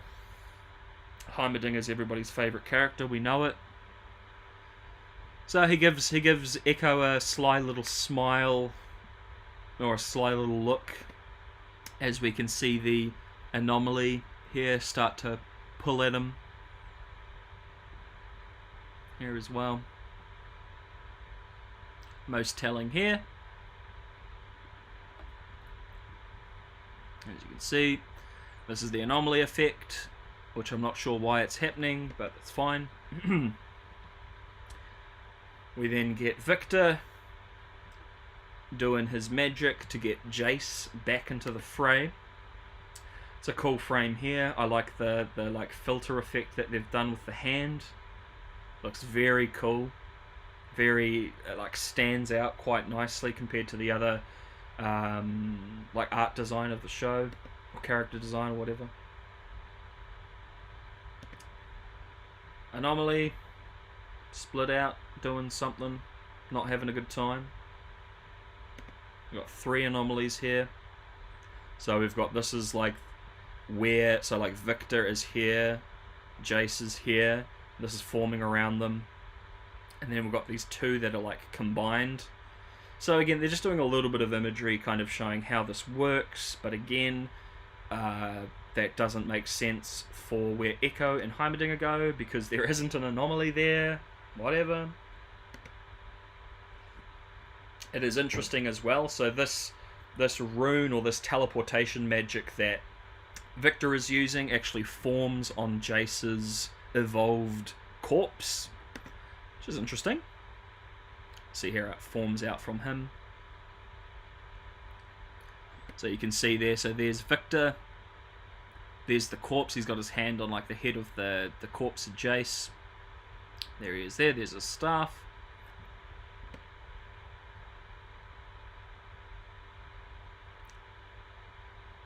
It's all very cool visuals, couple impact frames. Love this stuff here. So yeah, so everybody knows this is the piece of the rune that he got as a kid, that he wears as a little bracelet.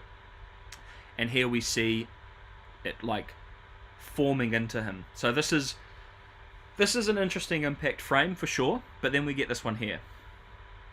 Now, to me, you would put a visual like this in if this is bad and is corrupting you, right? This red, just stemming, just taking you over kind of thing. And in 2 frames, it like, so first frame it's just glowing, second frame it starts to kind of get into him. This one it's like OMG. And then this here, it actually, you can see the gem go into his arm here. So it's like, doesn't seem like a good thing, but it doesn't really go very far anyway. That's fine. Then we get this frame here. It's quite nice. It's interesting as well, this effect. Very reminiscent to the anomaly effects that we've seen multiple times now. Or the pattern, I should say. And then that's, there it is without the impact frames. Looks a bit nasty, y'all. And we get these, which I have no comment on at all.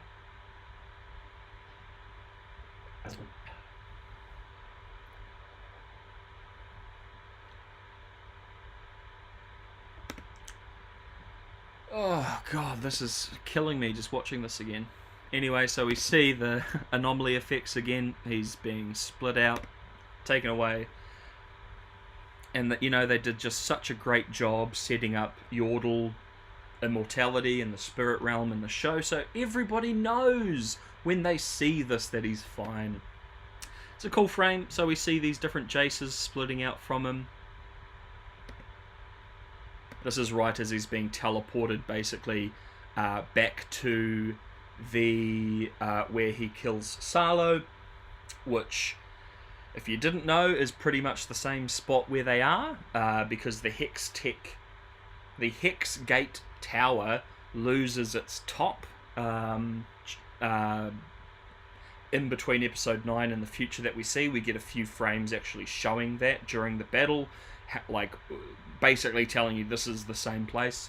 So it's quite cool. So he climbed up to where the Hex Tech core thing was, and then gets teleported back by Victor, and it's actually the same place where Salo is.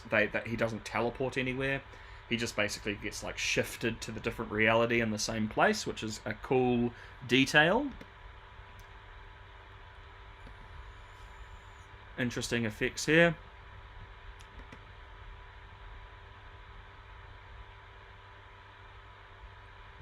Again, so this is just showing you like the anomaly effect that happens a lot with some of these characters, namely Jace and Echo.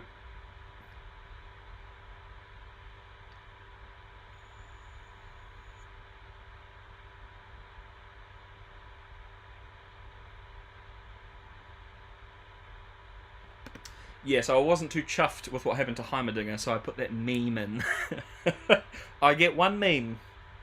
I get one meme in my 50-minute edit, okay? Yeah, I was not too chuffed by that. Wasn't too chuffed by a lot of things, let's be frank. So these are some great frames here. So Echo's basically done his deed. He's dropped off the normal Echo. I don't want to get into it too much, but dude, I don't care. I don't care if you're an immortal spirit realm dweller. You went to another universe, another timeline. You took over this timeline's Heimerdinger and then killed him. Brother, you didn't even give him a choice. That's an entirely different person, and if we're using this butterfly effect that they're going off, he has entirely different experiences. He has entirely different memories over the last few years at least. These are two different people. He hasn't had the experience that you have had in your timeline, Heimerdinger. You take over his body and you kill him. And then what's going to happen? Are we going to have two Heimerdingers in the one Bandle city in the spirit realm of this universe? How does that work? Guys.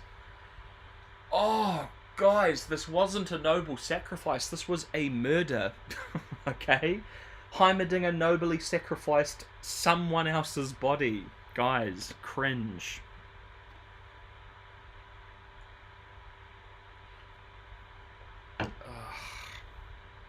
These are cool effects. So as I said, so we've got our Echo here. We've got alternate Echo here and powder here. And then we get these neat little effects as he kind of zaps back. So we get this white on yellow. We get this dark blue on black. And then we get back to this normal in frame with the anomaly split out happening, as again we see a lot with Jace. This one is definitely not butterfly-esque, but we get one later that very much is. And he just kind of bops away. See you later. And there we get that one little impact frame there. And then we get to episode 8. Very cool, y'all. Very cool. And yeah, like, I just... You know, it's the little things. The shadow here being cast off this energy. It's very cool. It's very nice. It's very pretty to look at, y'all. Alrighty, so jump straight into episode 8 for y'all.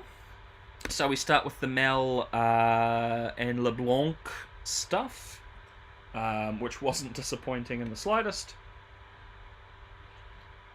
So look, my major with this is that, look, LeBlanc is over 1,000 years old. LeBlanc is older than Noxus itself. LeBlanc is an incredibly powerful magic user, which in comparison to most average people is like godlike, basically. You look at how terrified Heimerdinger is of magic users, yeah? She is the leader of the Black Rose Society, and she gets played by Mel. Yikes.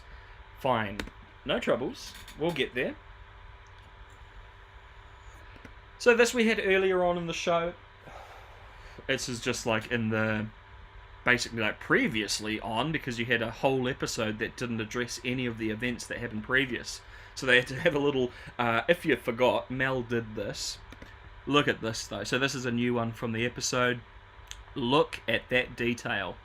Like, it almost looks like, and I'm not trolling, but you've got like Wonder Woman's lasso here. Lasso. We've got Wonder Woman Mel over here. I think that's a bloody gorgeous frame though. That's an excellent frame. I would love to see the full character in this style. Just the black on the gold, because it's her colour scheme. She has dark skin with gold flecks, and it looks amazing. So do this with her entire character and it would look fan-friggin-tastic. Wonder Woman Mel, y'all. Alrighty, so we are into the intro frames for episode 9. One of my favourites coming up here. So Jinx shoots the screen. Last episode it was Isha here shooting at, doing her little shoot tee-hee, winky thing. And now we have this frame here of Jinx crying, and this frame is very reminiscent to a frame that we get in Season 1 when Jinx is told by Savika that Vi is back, and she gets these flashes of the last time she saw Vi, which is when Vi slaps her. And during that segment we get a flash of Powder crying, and it has a very similar effect to what we're seeing here. These kind of big glowing eyes with these very thick streams of tears coming down. It's a different effect, but it's just very reminiscent. That's why I really like this frame here. That one there as well. So you got the red colour from the intro into the actual frame itself. Oh, I think that looks gorgeous. Very sad. And this one frame to me does more than the writers do. That's fine. So I also missed another little hidden frame in here, around here. We have a frame of Heimerdinger shows up. He's alive, guys. He's alive. Except we're going to put a frame of Heimerdinger where Echo is. Yeah, even though he's alive. Okay, guys. Maybe you should tell the showrunners that. Oh. Okay. Alrighty. Moving on, we've got Mel. So every episode in the intro we see Mel like scream, and then this like darkness that's around her disappears in every intro. And now we get the in-between, which is her in her like final form doing her magic, which is a very cool frame indeed.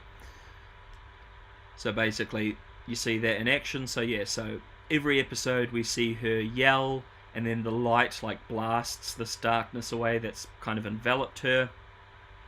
And here we see why is this frame here. Very cool. And we get another fantastic one here. So we've got Victor looking at his mask, and then it slowly forms into this fella, which will become basically like Oriana later, but the one we see Jace and Mel fight.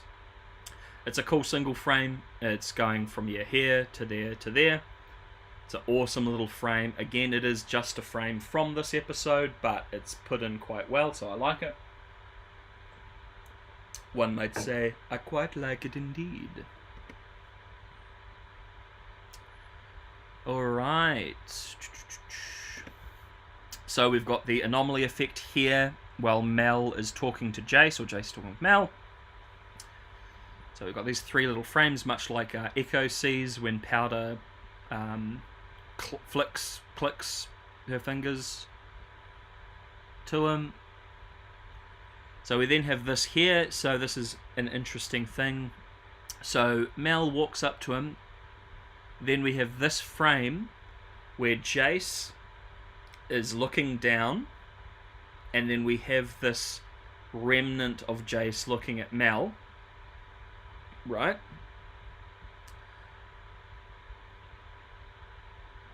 We then get this like anomaly kaleidoscope effect. Then we get Jace looking down again. We get an eye up here looking this way. We then see some flashes of the episode 7 hellscape. Yeah, that's like the top of the bridge. Top of the bridge up there from episode 7. Alrighty. Now, Jace, eyes closed, looking down. This echo or remnant of Jace looking this way. And then, basically, if you remember in the episode, Jace snaps up and shoots at the chair where we see Victor's automaton. So why I think that's quite interesting is we have Jace not even looking, but then we have this like echo remnant Jace that we've seen multiple times now. These different like versions of him looking over to where this fella is, and then our Jace, without looking, snaps up and shoots over to it. So this is kind of working into the stuff he was seeing before as well, with the evolved when he looks at normal people. So I wonder if, as his mind is shattering, we see all of those shots of him like holding his head and looking angry and faces splitting out from him. I wonder if like our Jace is registering everything that these other Jaces are seeing. So like this Jace sees Victor and our Jace just snaps up and shoots at him. And I paused these as well because when you watch the show in motion, it is easy to miss this guy. It's easy to just think, oh, Jace went crazy and shot the chair, until you actually see the evolved. It's a nice coffee. So we have our little evolved friend jump away. Nice little impact frame as the shot blasts that chair. And then we also see here as well, for a frame, that blast is very anomaly-esque. Which again, stuff like this would make me sus of Wizard Victor and that, because like Jace's weapon is almost, it seems like, powered by the anomaly, but that doesn't go anywhere, whatever. Now this is a fine little impact frame when looks like Jace's Warhammer is powering up, but then we get, so Mel is doing her little magic shield here, and Victor is like, oh, that is very nice, and starts touching the shield, and then Jace powers up and blasts the evolved, and we get this amazing little impact frame. Again, it's just one of those things, it's simple, black and white, but we get so much from it. It sits for one frame, so it just flashes by.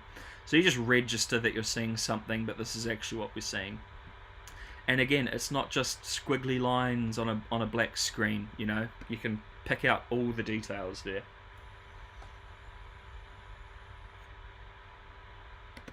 So, we've got a little interesting one here. I have got no idea exactly what this means, but so we see here Jace slamming his Warhammer into the floor, and we get this effect. So we've got this anomaly effect here, of course. This looks like a crow, right? Like a bird, right? Like this is the face, you've got the eye here, the forehead here, like here, and then you've got like the beak here. Now, this obviously doesn't have anything really to do with Swain, right? I don't see why a blast effect from Jace's Warhammer would show this and hold on it as well. Like, I think this is 2 frames we get this effect here. And I don't know what to get from it. I'll be completely honest. Again, if it's a crow, I don't know why this would symbolize Swain at all. Nor do I know what this is meant to signify. Look, it might be nothing. It might just be an effect. But man, does that look like a beak and like a crow or a bird of some kind. I just have no idea exactly what it means. Maybe something to do with freedom, I don't know. Many shows at the moment, like especially House of the Dragon, love their bird imagery for freedom, and I don't know, maybe Victor's the one that's trapped in the cage, guys. Oh my god. I'm not sure, but cool effect anyway.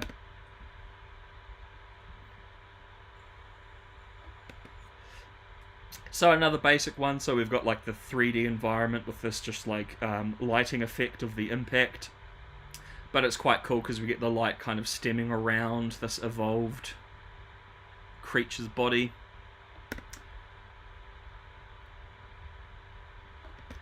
And then we have another one, quite basic because of the motion blur, but you can still pick out quite a bit. You can still see like the hand on the head. You can see Jace's face smacking his hammer into the guy back here. It's very cool.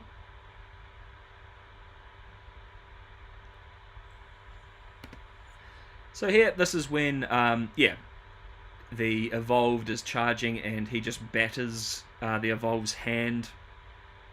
Absolutely destroys it, as we can see.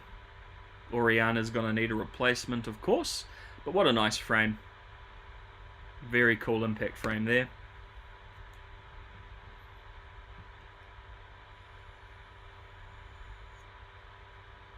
Alrighty. Cool. So Mel is doing her magic here. What's going on here? Just a second, folks. My apologies.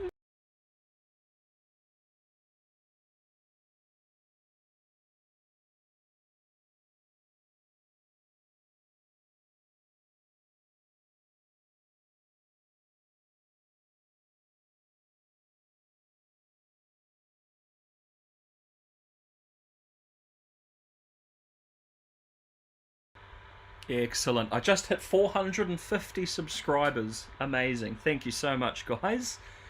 Damn, I started this YouTube channel like a couple months ago. I was expecting to maybe be at 50 subscribers at this point.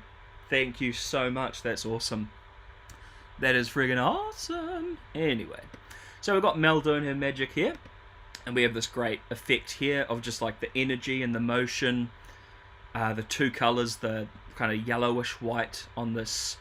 I wouldn't really, I mean it's black, but I mean I'm colourblind and I even know that's a little bit off black there. It's a cool effect.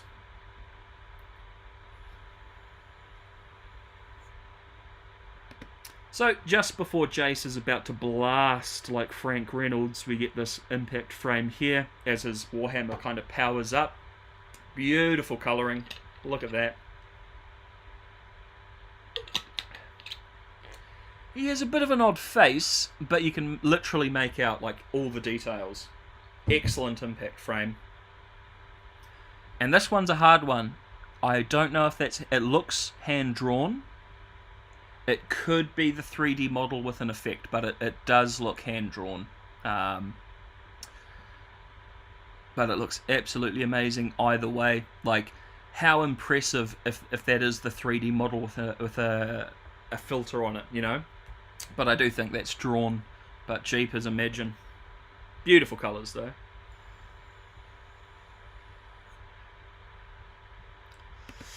So, basically we've got Jace is powering up his hammer.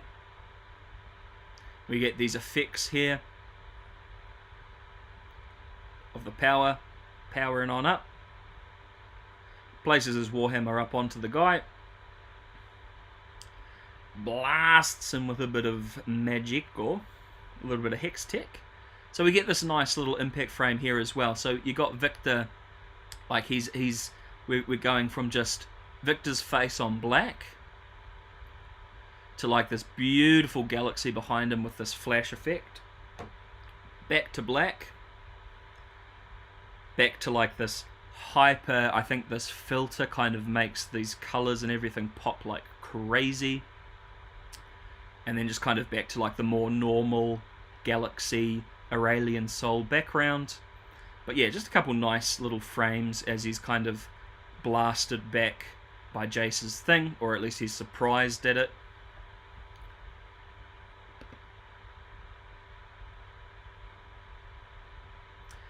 He's powering up his shots. And we're about to get some crazy frames. Look at this crazy frame. Oh my god, it's a shoe. Oh my god, look at that. Like the bugs fighting, I find it funny that literally Jace's foot brace or ankle brace blistering apart looks this cool. 3 frames, very noticeable because it's 3 back-to-back frames. But yeah, basically as his Warhammer is like powering up and up and up, it's sending this like force around him, destroying his little ankle bracelet.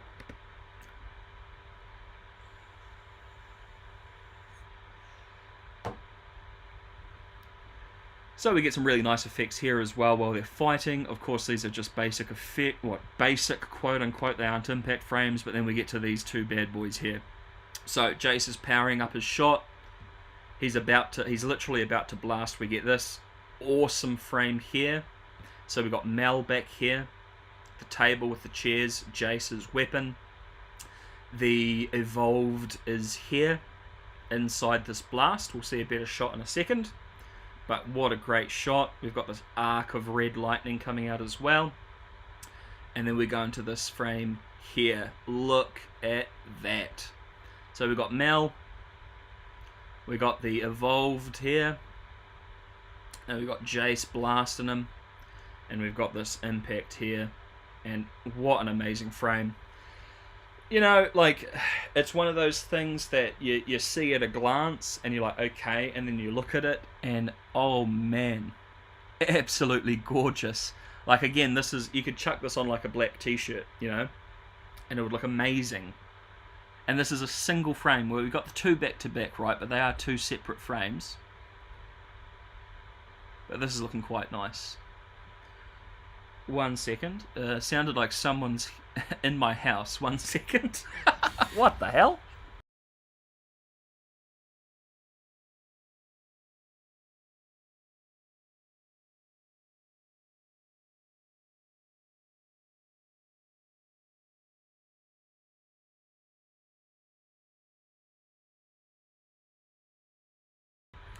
It was just the neighbour. It's alright. Albert Fish isn't after me just yet. That's fantastic.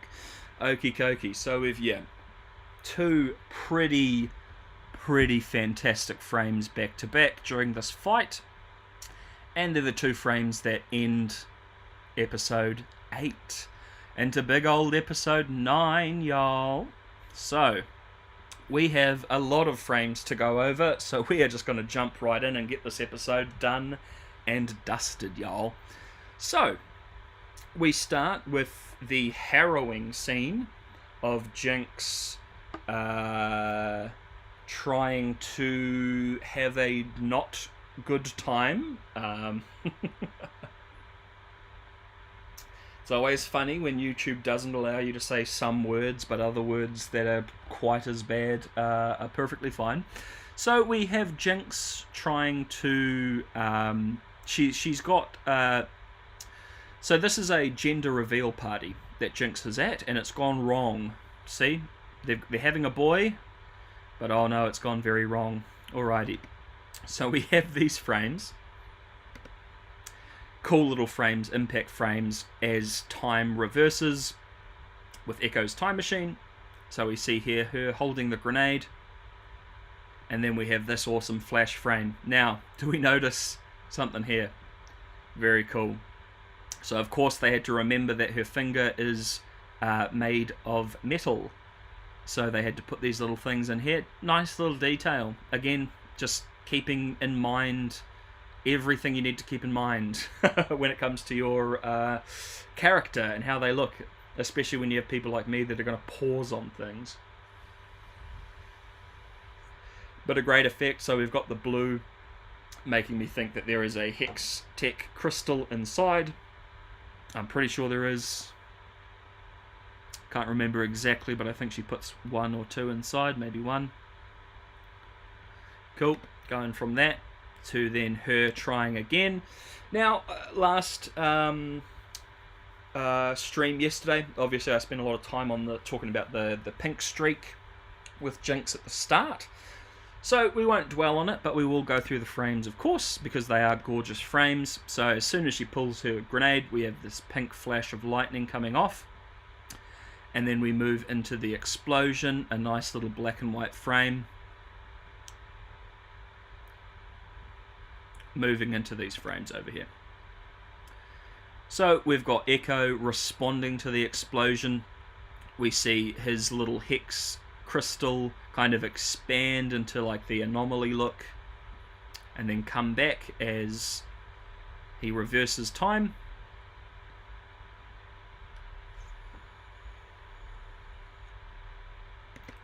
Again, I've talked about it 100 times. As I said, you see it all the time in the season. You've got the anomaly. You've got almost like it seems like an infinite amount of them in a line. So it looks like what's happening is, say, Echo is skipping back to this one here, or forward to this one here, or however he's kind of doing his timey-wimey. I assume that's also how Victor's magical teleportation worked. that you have this anomaly that's connected between all of these alternate universes and timelines, and the magic of it is you're like basically skipping to this anchor point in these different realities. Even though the episode 7 one doesn't have one again, as well as whatever.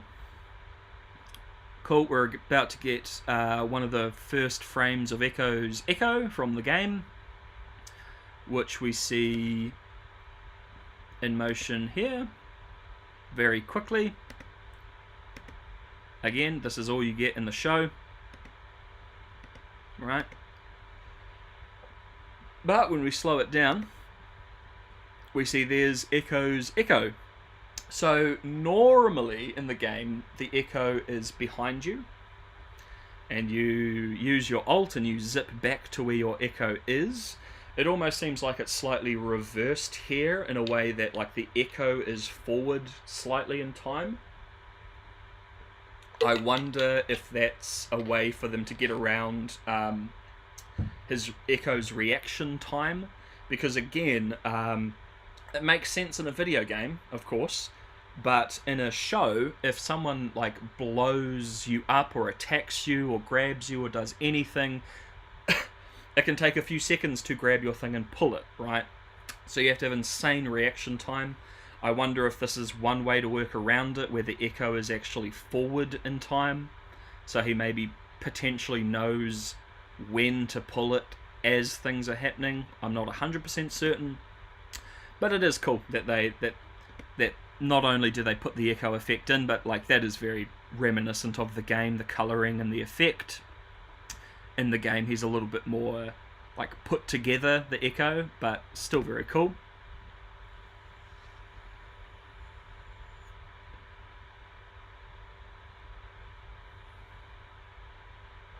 So we have again Jinx pulling the pin on the grenade, and as mentioned, there is a pink streak, there is a pink streak,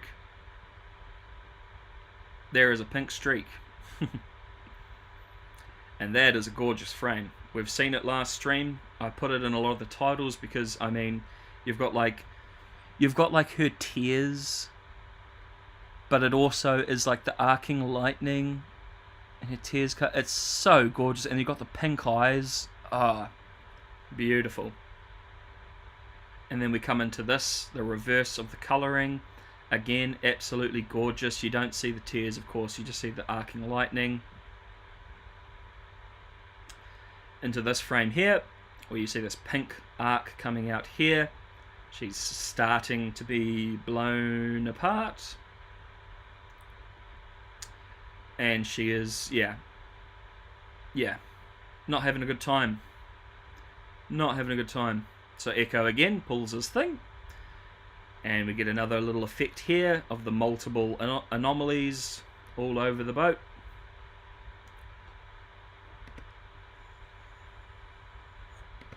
So this is just the same in reverse as we see in the show. Yeah, so same in reverse as we see in the show. Her going back to basically the same frames. Yeah, and then we get some monster ones here. So she does it again. We get the same effects, the pink streak. We get this beautiful frame that I pointed out yesterday. You got the tears. Got the pink here. But just that is just so striking. Beautiful imagery. And then we start seeing something very unfortunate. So another very beautiful frame here. And then we get this next frame. Look down here. So within 2 frames, the skin on her hand is just gone. Has been blasted away. Literally just the skeleton. And then the next frame, it's moved up her forearm. Literally just the skeleton as the grenade is blowing up. And she's been kind of split here. This is incredibly graphic. That's probably why it's only in a few frames. And then we see here, yeah, look at that. Definitely not a good time. Definitely if you blew up one of your grenades right in front of your face, you are done. Look. it's just one of those things where it's beautiful frames, beautiful details, but it causes issues moving forward, and it causes questions moving forward. So let's just move forward, shall we? So we have here another 2-frame hidden frame in the intro. So this is Jinx's look at the end when she gets her haircut, when she comes into the final fight. And this is Vi in her Enforcer kit that she wears in the final fight as well. It's just the two sisters in their final looks back to back. As Jinx continues the motion she normally does in the intro of her like standing up, it matches the frame. And then she continues standing up and then shoots normally. Very cool. And then we get the final evolution here. So again, we went from the Warwick Red Eyes to the Vander Normal Eyes to the Vander in Aurelian Soul to the evolved Warwick here. And they're all in the same spot each time. So again, that stuff I like. These are just frames from the episode, but it's telling that story each episode as it goes through. And then we get something similar here for Victor. The last time we saw Victor, it showed us the evolved that he was controlling. This time, however, we see his final form in the darkness with his eyes. Which is very cool. Moving forward. So a lot of action in this episode. Therefore a lot of frames. This is when Ambisa is doing this here. So her like chain weapon snaps into place, and you have these two impact frames as it snaps into place. If you remember me talking yesterday, this is the shot that they use in the teaser trailer, where Ambisa is obviously killing enforcers. I don't know why you'd put that in the teaser trailer. Seems pretty whack. It also seems very whack to me that someone with melee weapons and people with crossbows stand up against people with firearms, whatever. So we have Caitlyn's sniper shot here. We get this impact frame here as she fires her bullet. Again, we've got the blue for the Hextech rifle on the black instead of the white on the black. And then this is the next frame as she's firing her bullet. We get two back-to-back frames.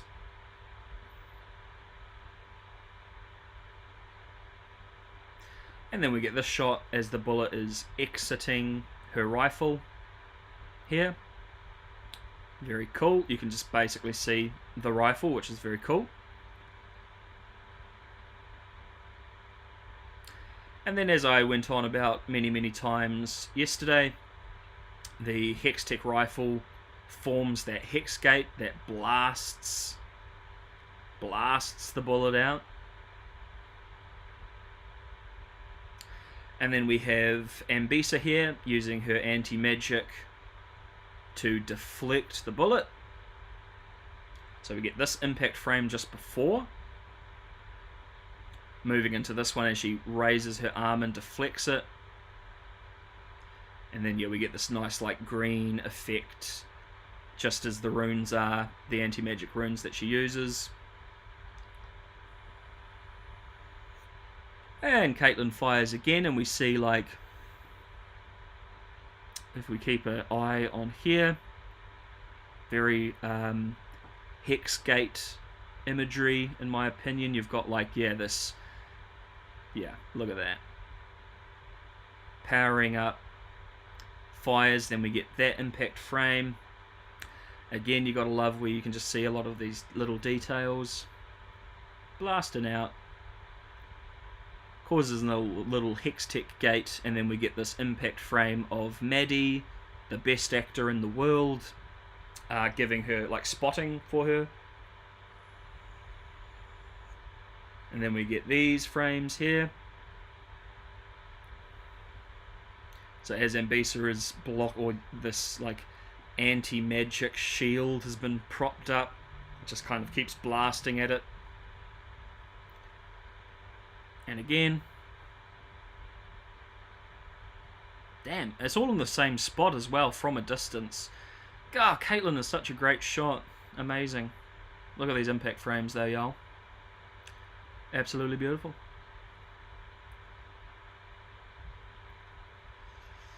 So we come in, this is one of the Shimmer soldiers that for some reason Noxus gets, even though they didn't team up with the Chem Barons. Fine. But we get this cool little impact frame here. Looks like he's got headphones on.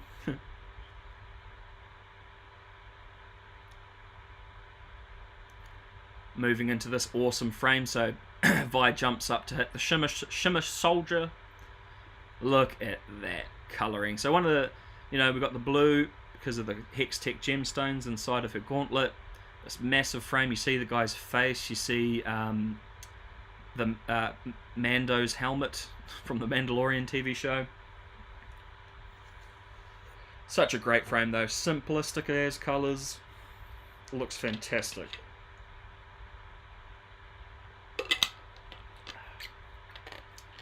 Yeah, he doesn't look like he's having a good time either, the poor guy, but he's high on shimmer, so I'm sure he'll be fine. I'm sure he will be just okay.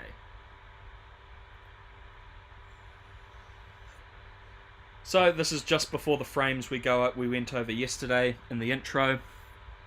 And I love this sequence as well. The visuals, like you can really see these impact frames as well, basically because of the green, the grey really makes these frames stand out. So you get her firing here, this nice little impact frame.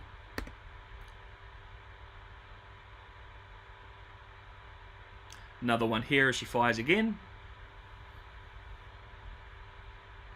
We get these awesome frames. Love these frames here. So Caitlyn in the background shooting a guy when this enforcer is running towards the bomb. And we get this frame here. Look at that. It's so good. And then if it couldn't get better, look at that. Oh man, yeah. Yeah, they kicked butt with these impact frames, man. Look at these. That into that. Absolutely gorgeous. The artistry on display is insanity, darling. So we've got Caitlyn. These are the shots that we went through in the intro. Absolutely amazing shots as she's running through and just blatting people. Then she goes from here to do her little 360 no scope. Amazing. And again, just to point out, creating Hextech gates to blast her bullet out at the highest velocity possible.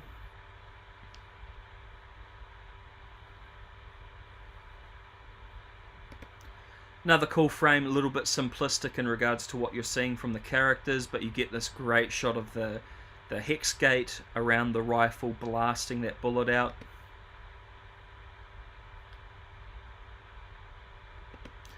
This is a cool headshot. So this guy here was shot in the head. Look at that impact. Beautiful use of colours here on the black.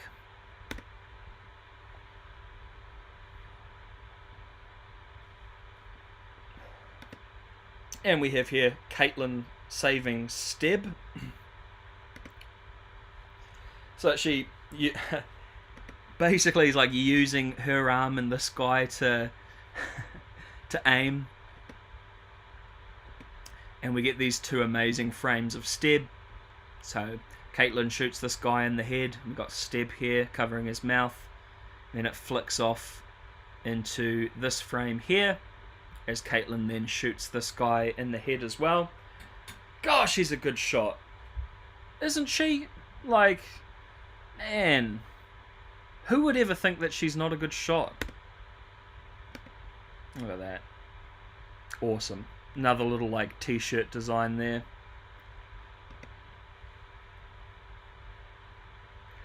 And again, we went over this in detail yesterday. We'll quickly go through. So this is like the most popular hidden frame probably in the show. You've got Maddie's horrific smile, which does come out of nowhere. She's not smiling before.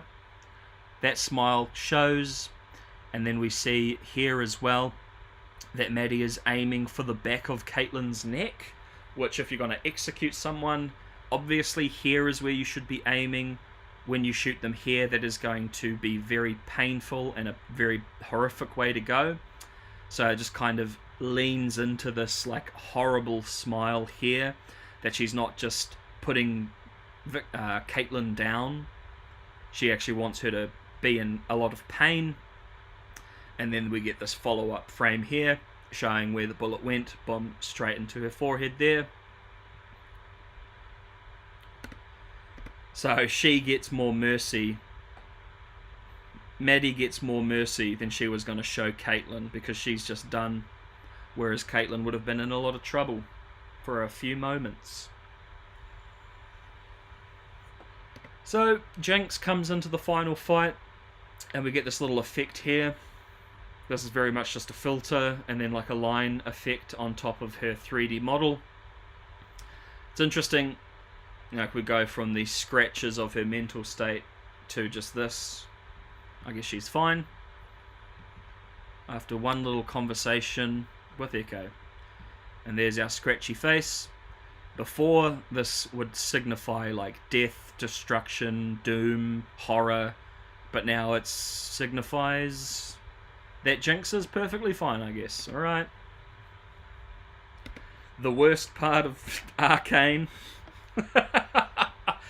Dude, I laughed so much when this happened. I'm sorry, but the Piltover security force, the enforcers who have guns, who have Hextech weaponry, who have armor, who have all of this stuff, oh, they couldn't do anything, but goodness me, does the tide turn when a bunch of chem-addicted, shimmer-addicted, Chem Baron goons come and save the day. What? And they're like covered with like makeshift weapons. Oh, dude, Savika oh my god, this killed me, man. This killed me, because yes, the Noxians should stomp Piltover. They stomp everyone except basically Demacia. So that's fine, but then these guys come in and almost turn the tide. Cringe, man. Super cringe.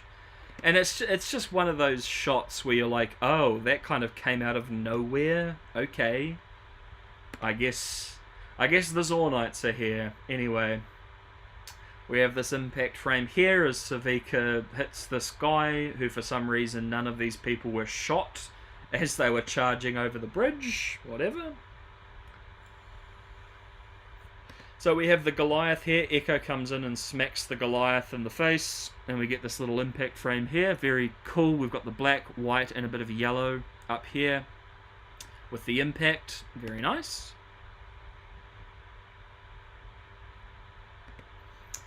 And we have this shot here. Instead of white, it's a bit more of like a bluish white on the black. This Enforcer getting shot, I believe, potentially by... yes, this is Jinx's Gatling gun. Yeah. So Jinx's little Gatling gun as she's shooting from her airship. Get that nice little frame.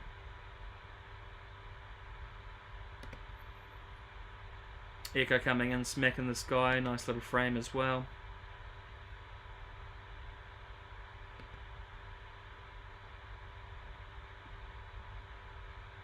So... let me get this straight, yeah? Let me get this here.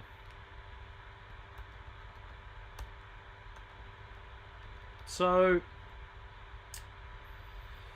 okay, so this is Jinx's hideout, right? This is where she is, where she lives. Now... this is cool, right? But... how did you keep this a secret? Because... the implication here is this little part where you live needs to be in a place large enough not only for you to inflate this massive balloon, but be able to fly it out. So, I have always had an issue with the fact that Jinx stays in her usual... oh, sorry. stays in her usual little hidey spot. Caitlyn, no one can find her, right? And then everyone says, well, it's because it's in this super secret, hard to get to place. I'm sorry. I am really sorry. But it can't be that hard to get to if you can inflate this and fly out of it, right? This entire vehicle needs to be able to get out of wherever she was hiding. So she couldn't be squirreled away underground in the tunnels like a lot of people believe. She couldn't have been in the ventilation systems like a lot of people believe, because she needs to be able to fly up and out. So it would need to be one of the smokestacks. Why the hell did the enforcers never check there? How do you set up all these traps so no one can get to you if you literally have to be in a big tower with an open ceiling?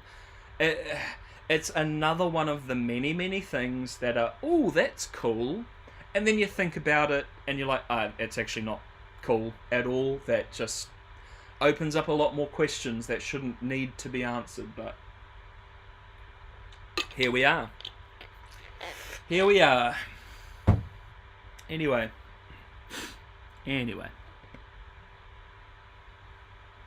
So I've got the shot of the Gatling gun. We've got these frames here, which are very noticeable as you watch the show, because it's these multiple frames back to back. What's that? Three of these frames back to back. Vi punching the shimmer-infused Noxian guard into the Hexgate launcher. Cool frames, especially I love these blue and black frames here. Very nice colouring.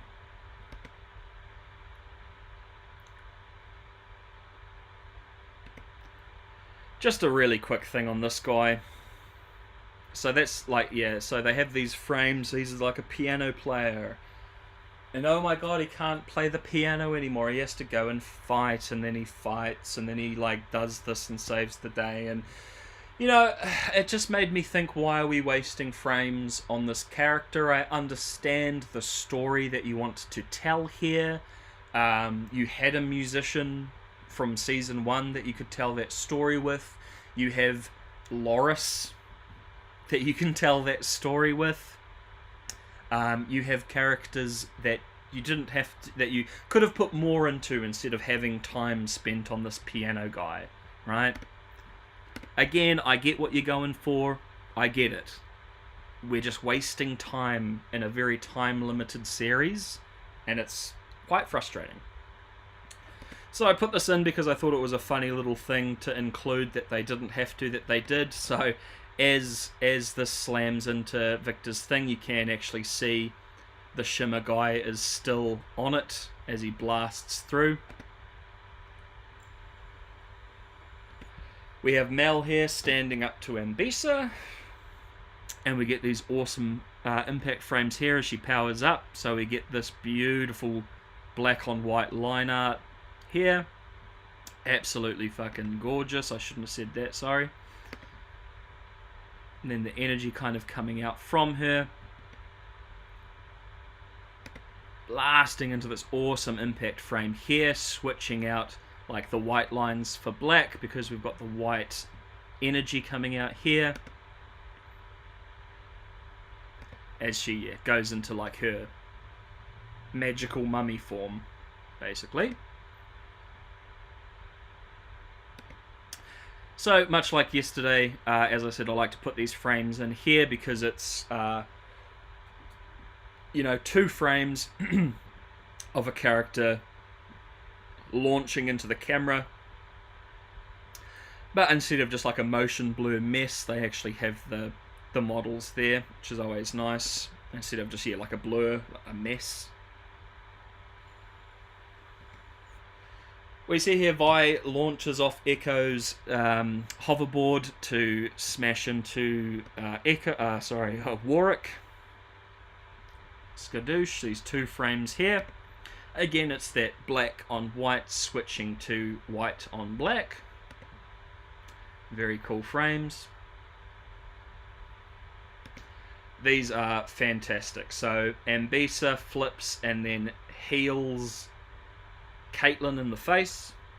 So we get this frame here, which you get a lot of impact and detail into this line work here, spitting out maybe even a tooth. But that's a lot of detail for a single frame, you know? That's very nice. Into this, your atypical action line, you know, smack line. You've seen it 10 trillion times in anime, but it works, so they use it. 3 or 2 really, really great frames there. So these two are interesting. So like the 3D model with lighting, but I find it quite interesting because here it seems a bit odd, but it also, like, you know, she's been smacked in the face a lot of times. So like you've actually got here, her cheek is starting to swell because she's getting smacked and smacked and smacked. Which at first glance it seems like it's like it's wrong, but it actually makes a lot of sense. So as I mentioned before, we have Mel tricking LeBlanc, which makes heaps of sense. And LeBlanc's chain thorn magic goes into Mel, but we have this nice little impact frame, and she kind of just isn't even really phased by it.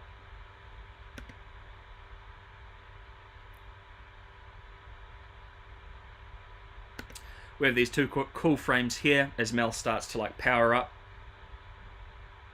So we've just got the eyes, and then we've got this like the energy switch, the white, these lines of energy coming out, moving into some simplistic frames here. So we see this in anime a lot when there's like a massive amount of energy or blast. The lines become very, very simplistic with these movement lines and scratches, much like this as well. So this is like intentional. It's intentionally very basic to show like the actual power and energy that's coming through here.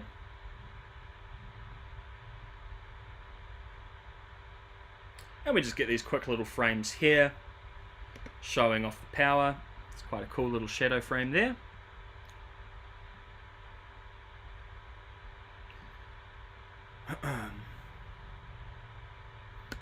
So we have Victor talking about the anomaly. We get some cool little effects here in regards to it. Again, we've got it splitting out with the different colors, and we're going to get a great example of that in just a moment.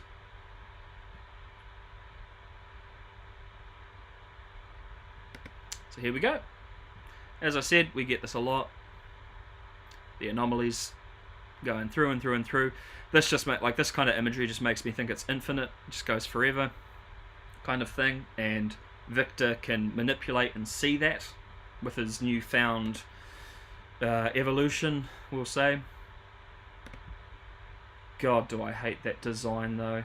Honest to God, I'm so sorry, but the Victor design from the game is fantastic. The Technomancer. Yeah, alright. Little energy impact frame here. Warwick and Vi up here. And Jinx. Awesome frame. So as Jace propels himself to hit Victor, we get this black and white impact frame, which, look at that. I mean, you get all this energy and movement. You see Jace, you see his hammer coming up. The energy's coming off the hammer. Great, great impact frame there.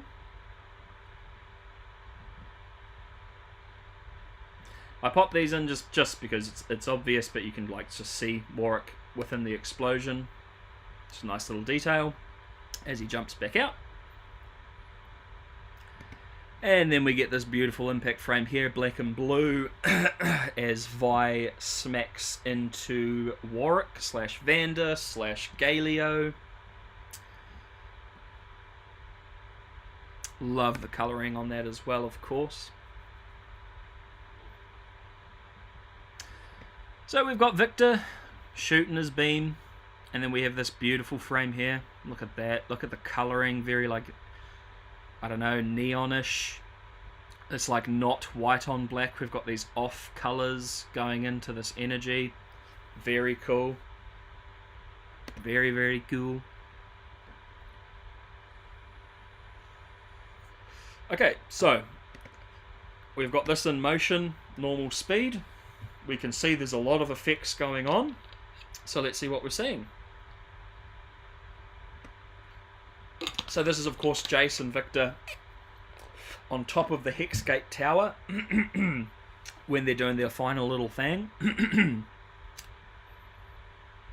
we've got just these similar effects that we've got going on that we've seen before. So we've got this here, snaps into the Hexgate Tower within a frame. Right, so this is what I was talking about before. So there is the top of the Hexgate Tower, and then this I 100% believe is showing you this is the future here, what it looks like once everything's like blown up and everything, and like the hex thing. Oh yeah, actually that doesn't make any sense, eh? That's like way underground, isn't it? Alright, ignore what I said before. I don't know what I'm talking about. No troubles. But anyway, this is 100% like where Jace goes in the future. And this just makes me think that, yeah, Jace is what we saw Jace go is into this timeline's future if Echo doesn't do anything. So we get that snapping into this. And then we get this explosion effect here with a very basic impact frame, but you can see quite like it because you can see the entirety of the Hexgate Tower, the mechanism there. And then we've got these three frames here. Bit of colour with the energy coming out. Bit more colour or a bit less colour. And you see here we've got these anomaly effects going on down here. Into that frame. Back to again showing this particular frame, which is the Hexgate Tower in the future.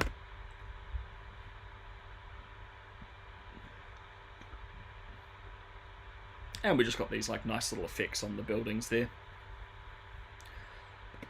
So we've got Echo coming in with this awesome impact frame here. Look at this colour, look at the design work. Absolutely beautiful frame here.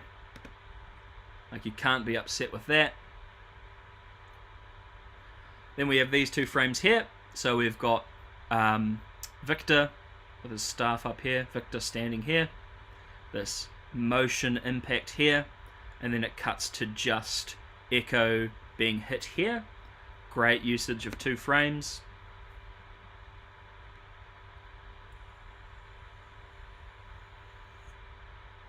So we see Echo's echo here as he's reversing time, which is a nice effect that I like that they incorporated. Of course they were going to incorporate it, but it's always nice that they do. These frames here is just like him zapping away kind of.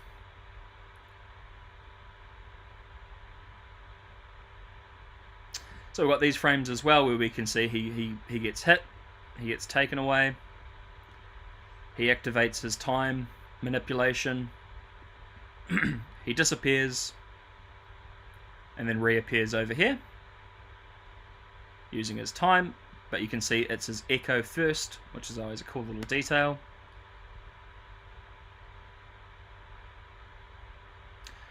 So we have here when he can't reverse time anymore, as like versions of him or his echoes are kind of ripping off him. So you can see the multiple versions of him there, or his echoes. And we get a better shot here with the faces. There's a face there, 2 faces here, 3 faces. Yeah, cool effects. We get the kaleidoscope as we get this effect happen here. And we will slow that down because we've got some cool imagery here. So I paused on this. It's hard to see, but on these pauses here you can just see there's some evolved here, and they just get like, here he is here, they just get like blasted back. Here's that guy here who was over here. So it's just cool, like frame by frame they get blasted back. Then we see Echo come back in.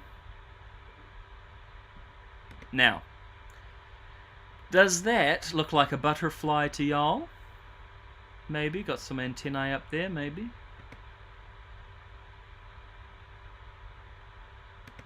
Got this awesome impact frame here leading into an interesting one. Quite interesting. I think this is maybe his hair, but my goodness, that looks monstrous. Looks like the bloody devil. There's 2 impact frames here as he sends his bomb off, and we get the echo of the bomb itself, and we get these quick flashes of the, as I said before, the anomaly effects around it.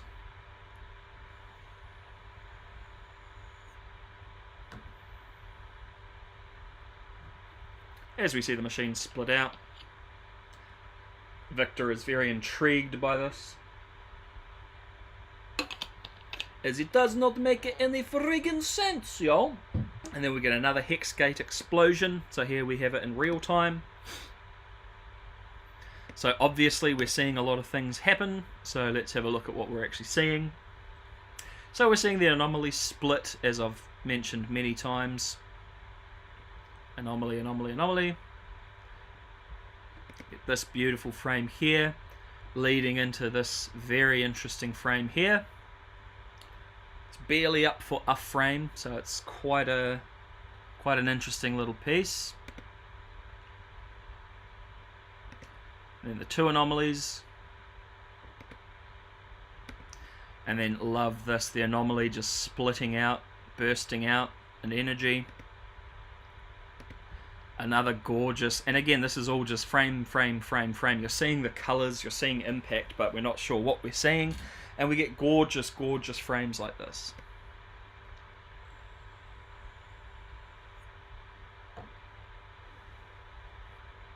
Another great one. So right before we've got this frame here, as he's grabbing onto the gemstone that Jace brought into this place somehow, into Aurelian Soul's tummy, into this gorgeous frame here. It's a lot of movement, a lot of energy, a lot of detail though.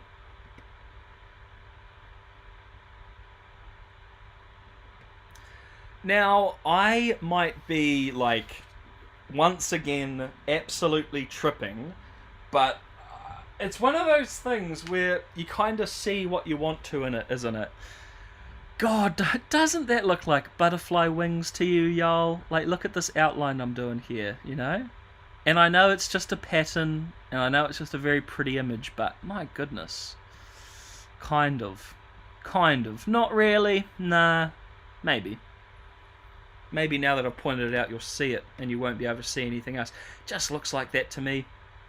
Again, as I say, it's one of those things where it's just a pattern, and you see whatever you want to see inside of it. So again, during the sequence we get a lot of these flash frames, impact frames with this kind of colour scheme and artwork. Once again here, this just quite, I don't want to say simple because that sounds bad, but like you've got these simple models here with this just gorgeous colouring flashing out of them.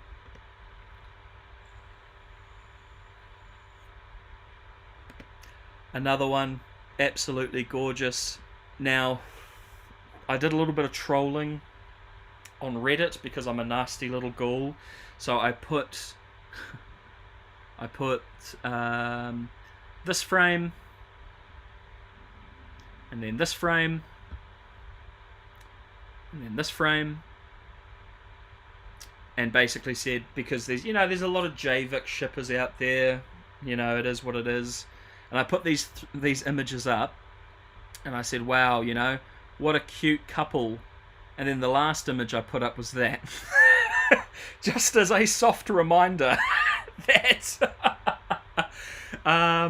maybe in your mind they're a nice couple, but that doesn't look very nice. Anyway, moving on. So back to this quick little one here.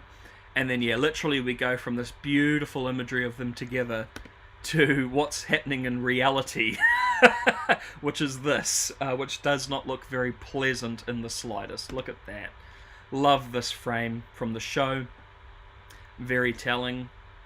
Look at that. Very cool. This is them being like sucked into the anomaly. Or sucked into this, I guess, gemstone. that Jace has inside of his arm.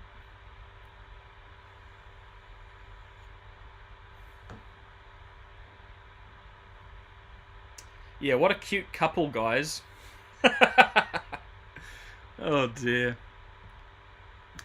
Cool, so after they get sucked into the anomaly, this is the in-motion shot that we get. So you see some stuff's happening, and this is what we see. Again, the imagery of the anomaly split out all over. From an explosion into, so you've got two anomalies there, and then the central one with this beautiful line work around the city.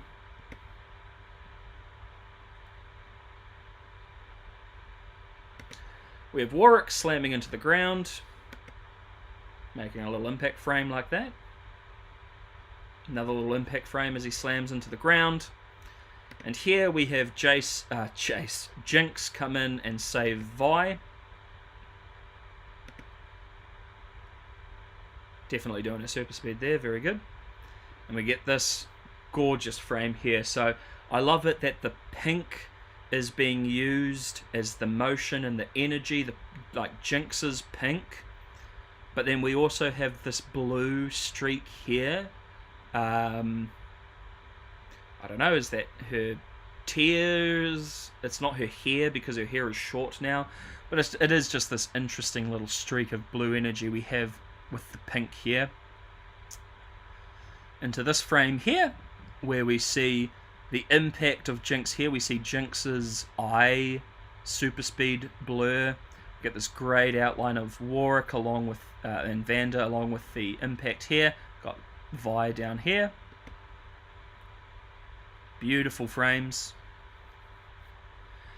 And then we're on the last one here, because I've already gone over the pink streak in the last stream. So we have this very telling. This font is only ever used in the entire show for Jinx and Jinx's actions. So this is the only piece of evidence that I believe in regards to Jinx is in here, in this airship, is this font. The pink streak, as I've pointed out, there is too much evidence that points to other things being a potential than just her super speed. Caitlyn looking at a design of the Hexgate Tower and smiling to herself. Two things. She's looking at the ventilation system, so maybe she's smiling, reminiscing about all the children she gassed with the grey. Oh, I wish I could get some more of them kids gassed, Or she's smiling thinking, how did I never check those bloody vent systems for Jinx? Gosh, I'm an idiot. But no, I get it. I truly get it. You want Jinx to be alive. The creators have confirmed that she is, so it is what it is. But I just wanted to point out that this very much is the only piece of evidence, aside from the creators saying silly things, that makes me believe that Jinx is here.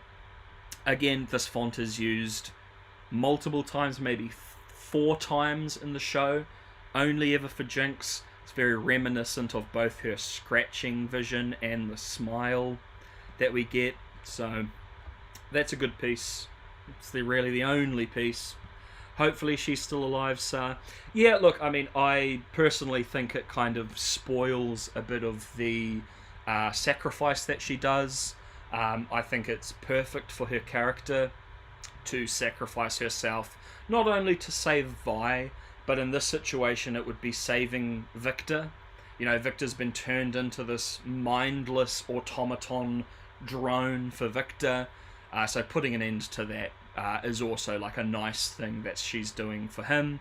So it kind of goes against her character a bit. But if you want her to be alive, perfectly fine. Perfectly fine with me. I don't think we'll see her.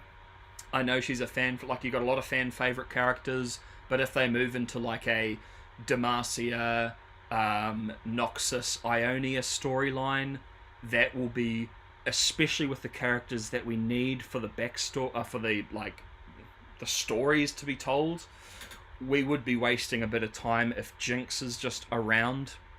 you might get like a shot of her in the background, maybe, and you can go, oh yay, she's alive, she's here, she's wunderbar. It would be hard to continue the story realistically in the far future if that's the case.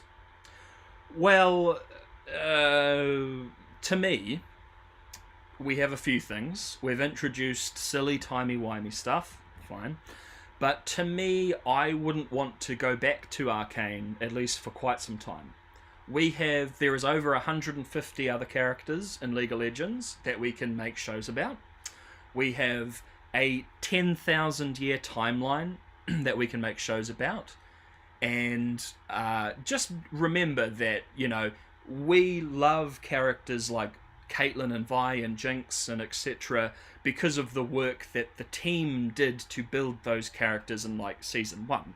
So you can have a whole new cast of characters on the other side of Runeterra, and if the writers do well, we will care about those characters just as much. Yeah, if she's alive, yeah.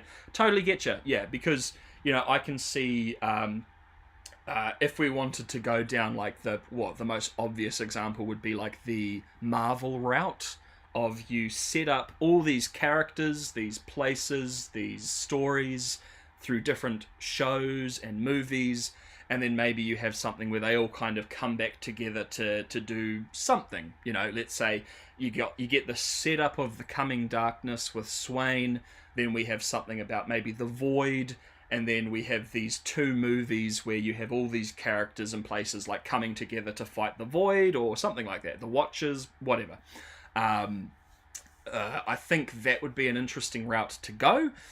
Because, look, as far as I'm concerned, the story of Arcane is done, and we should move on, let it breathe for a while, and then we can kind of revisit it if we want.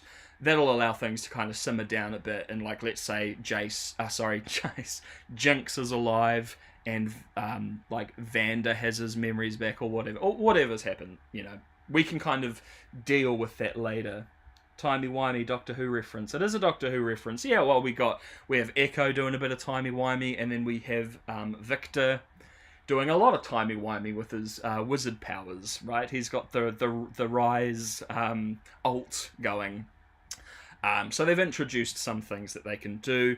Another thing they can do, because they've introduced the alternate universes, alternate timelines, we could just go into another timeline. And everybody's there, We can do a lot of things if we want to have them back.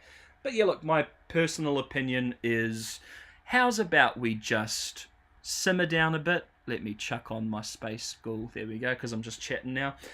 Let's simmer down a smidgen. Look at some other characters, some other amazing events that we have in the story. Wibbly wobbly timey wimey. Exactly, sir. Exactly, my friend. We could do, I would love to see, I know they've done the little click by click interactive novel or whatever, but the Blessed Isles, if you know what happens at the Blessed Isles, that would make an amazing season of television, and what a incredibly harrowing end that would be. Right? If you know, you know. I don't want to talk about it too much, because if they do it, it'll be a bit of a spoiler. But, yeah, that would make an amazing season of television, and then you'd have set up for some really great villains moving forward, some really tortured souls. You could do, what's her name? Kale and her, is Morgana and Kale, I believe. I haven't played League in years. But the sisters, Morgana and Kale, might have the name slightly wrong. They have a great story. If you want to do another Two Sisters storyline, you have a perfect example to use there. The fall of, and the name blanks me, but the Desert Kingdom that happened like thousands of years ago. You could have a whole show dedicated to that. As I mentioned before, you've got all the stuff with the Void, where I thought Jace and co went when they disappeared earlier, and I saw Jace come back being all haggard. I thought, my god, he's been in the Void.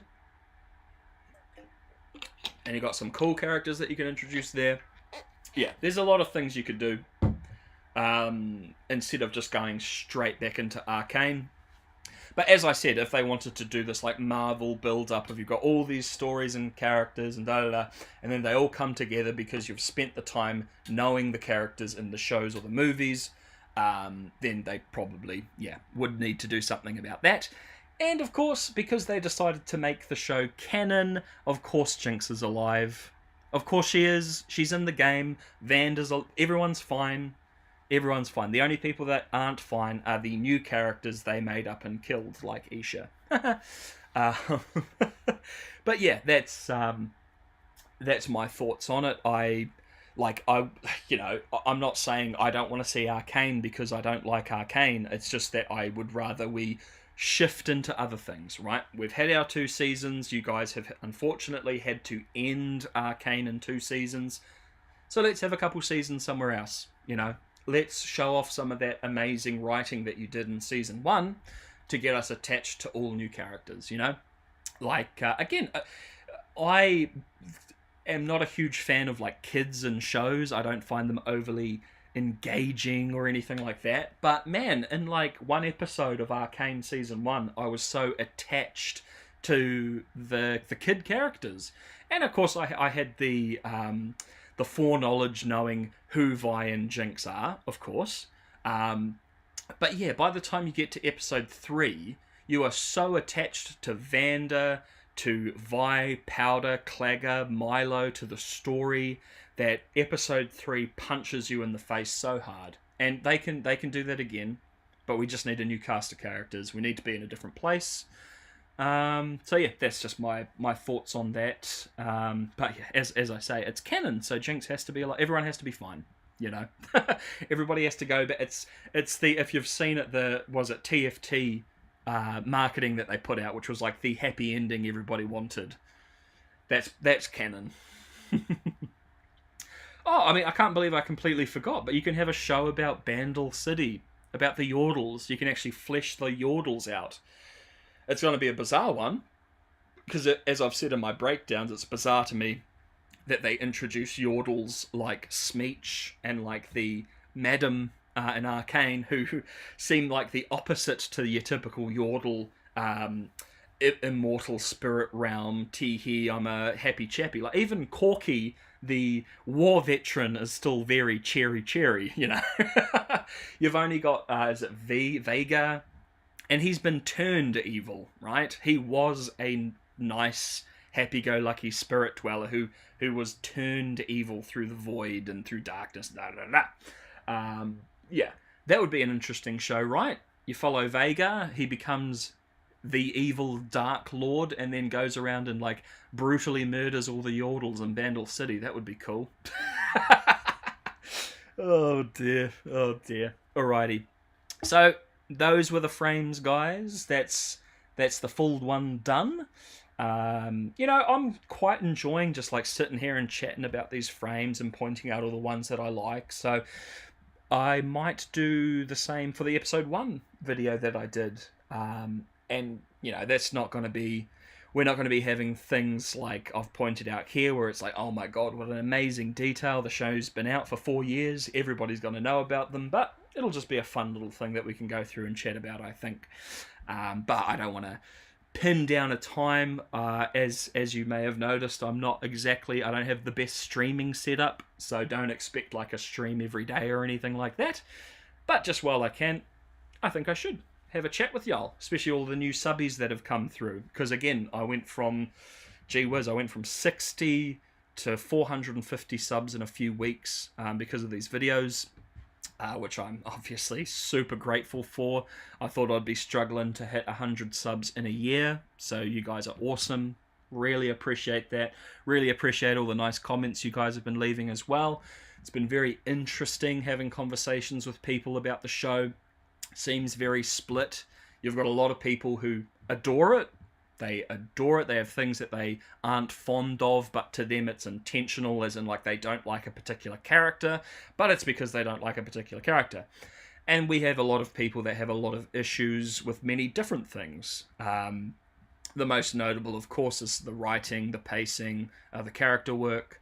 But yeah, we have a lot of very different opinions about the show, which I think is very good. Honestly, I think over positivity is just as toxic as over negativity when it comes to media.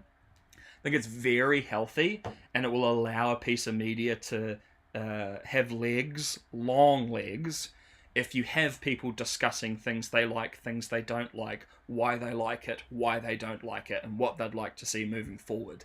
I think if everyone loves it, it turns to apathy over time.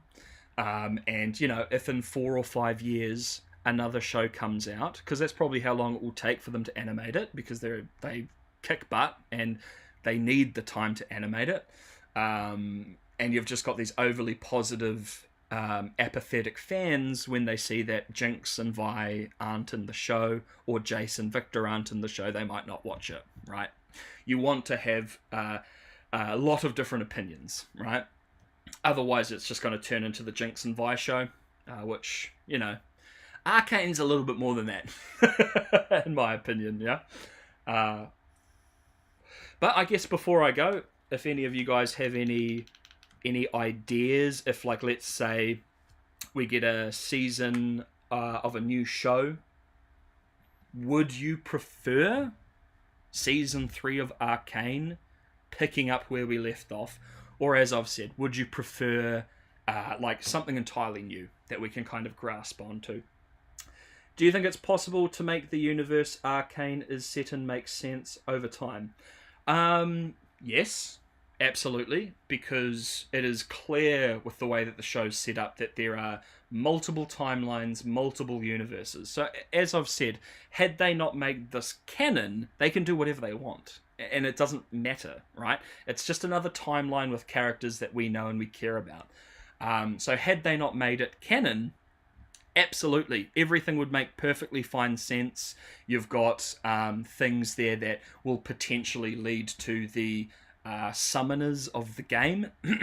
And the way that I look at the summoners of the game is that they take a hero throughout history and they plant them into the game that they're about to play, right? So it doesn't matter where these characters are, what time period they are in, you can still make it make sense for the game, for the canon, right? So they absolutely can. It's just what they ended it with. Again, if you go down the road of Jinx is dead, Warwick is dead, Jace and Victor are gone/dead, it makes it very difficult, right?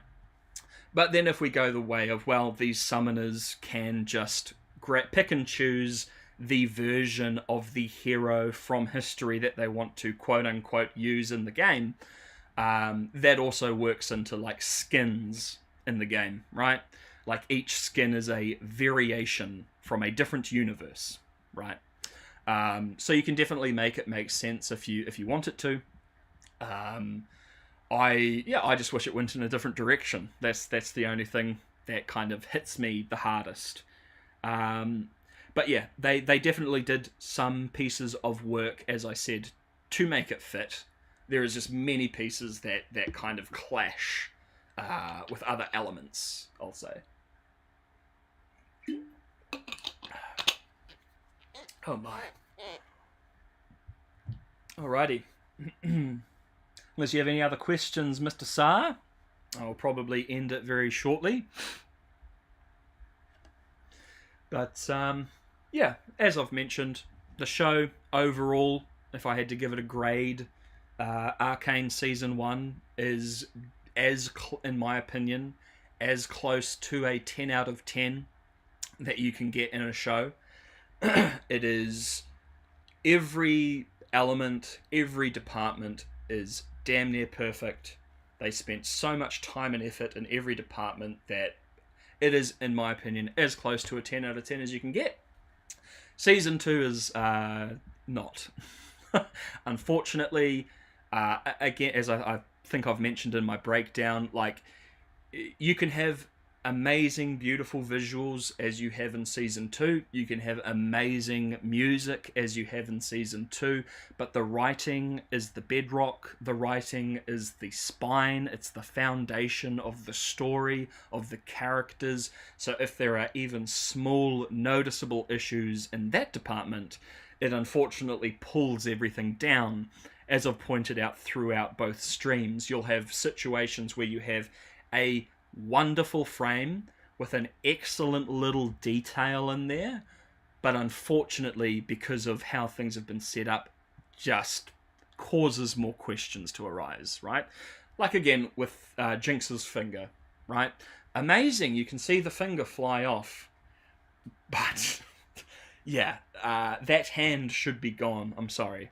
Is what it is. Is what it is. Anyway, folks, I will pop off from there. I think that's a good spot to end it. As I said, if we do something like this again anytime soon, I might go through Season 1 and just do the same. Just kind of talk about some of the impact frames, how I think they came about, what I think they mean, if there's any meaning behind them. But much like with both of these streams, 90% of it will be me going, wow, that's so pretty. Alrighty. Anyway, folks, thank you very much for watching. Any questions that have arisen or anything that I've mentioned that you think, absolutely not, bruv, what about XYZ? Chuck it down in the comments, we'll have the conversation.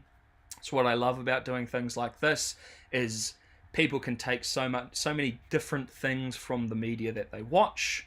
I got what I got, and I stand very firm by it. There has been a few little times where people have said particular things where I've thought, oh, okay, maybe that does make a little bit more sense. But, I'm the media ghoul. Everything I think is perfect and right, so see ya!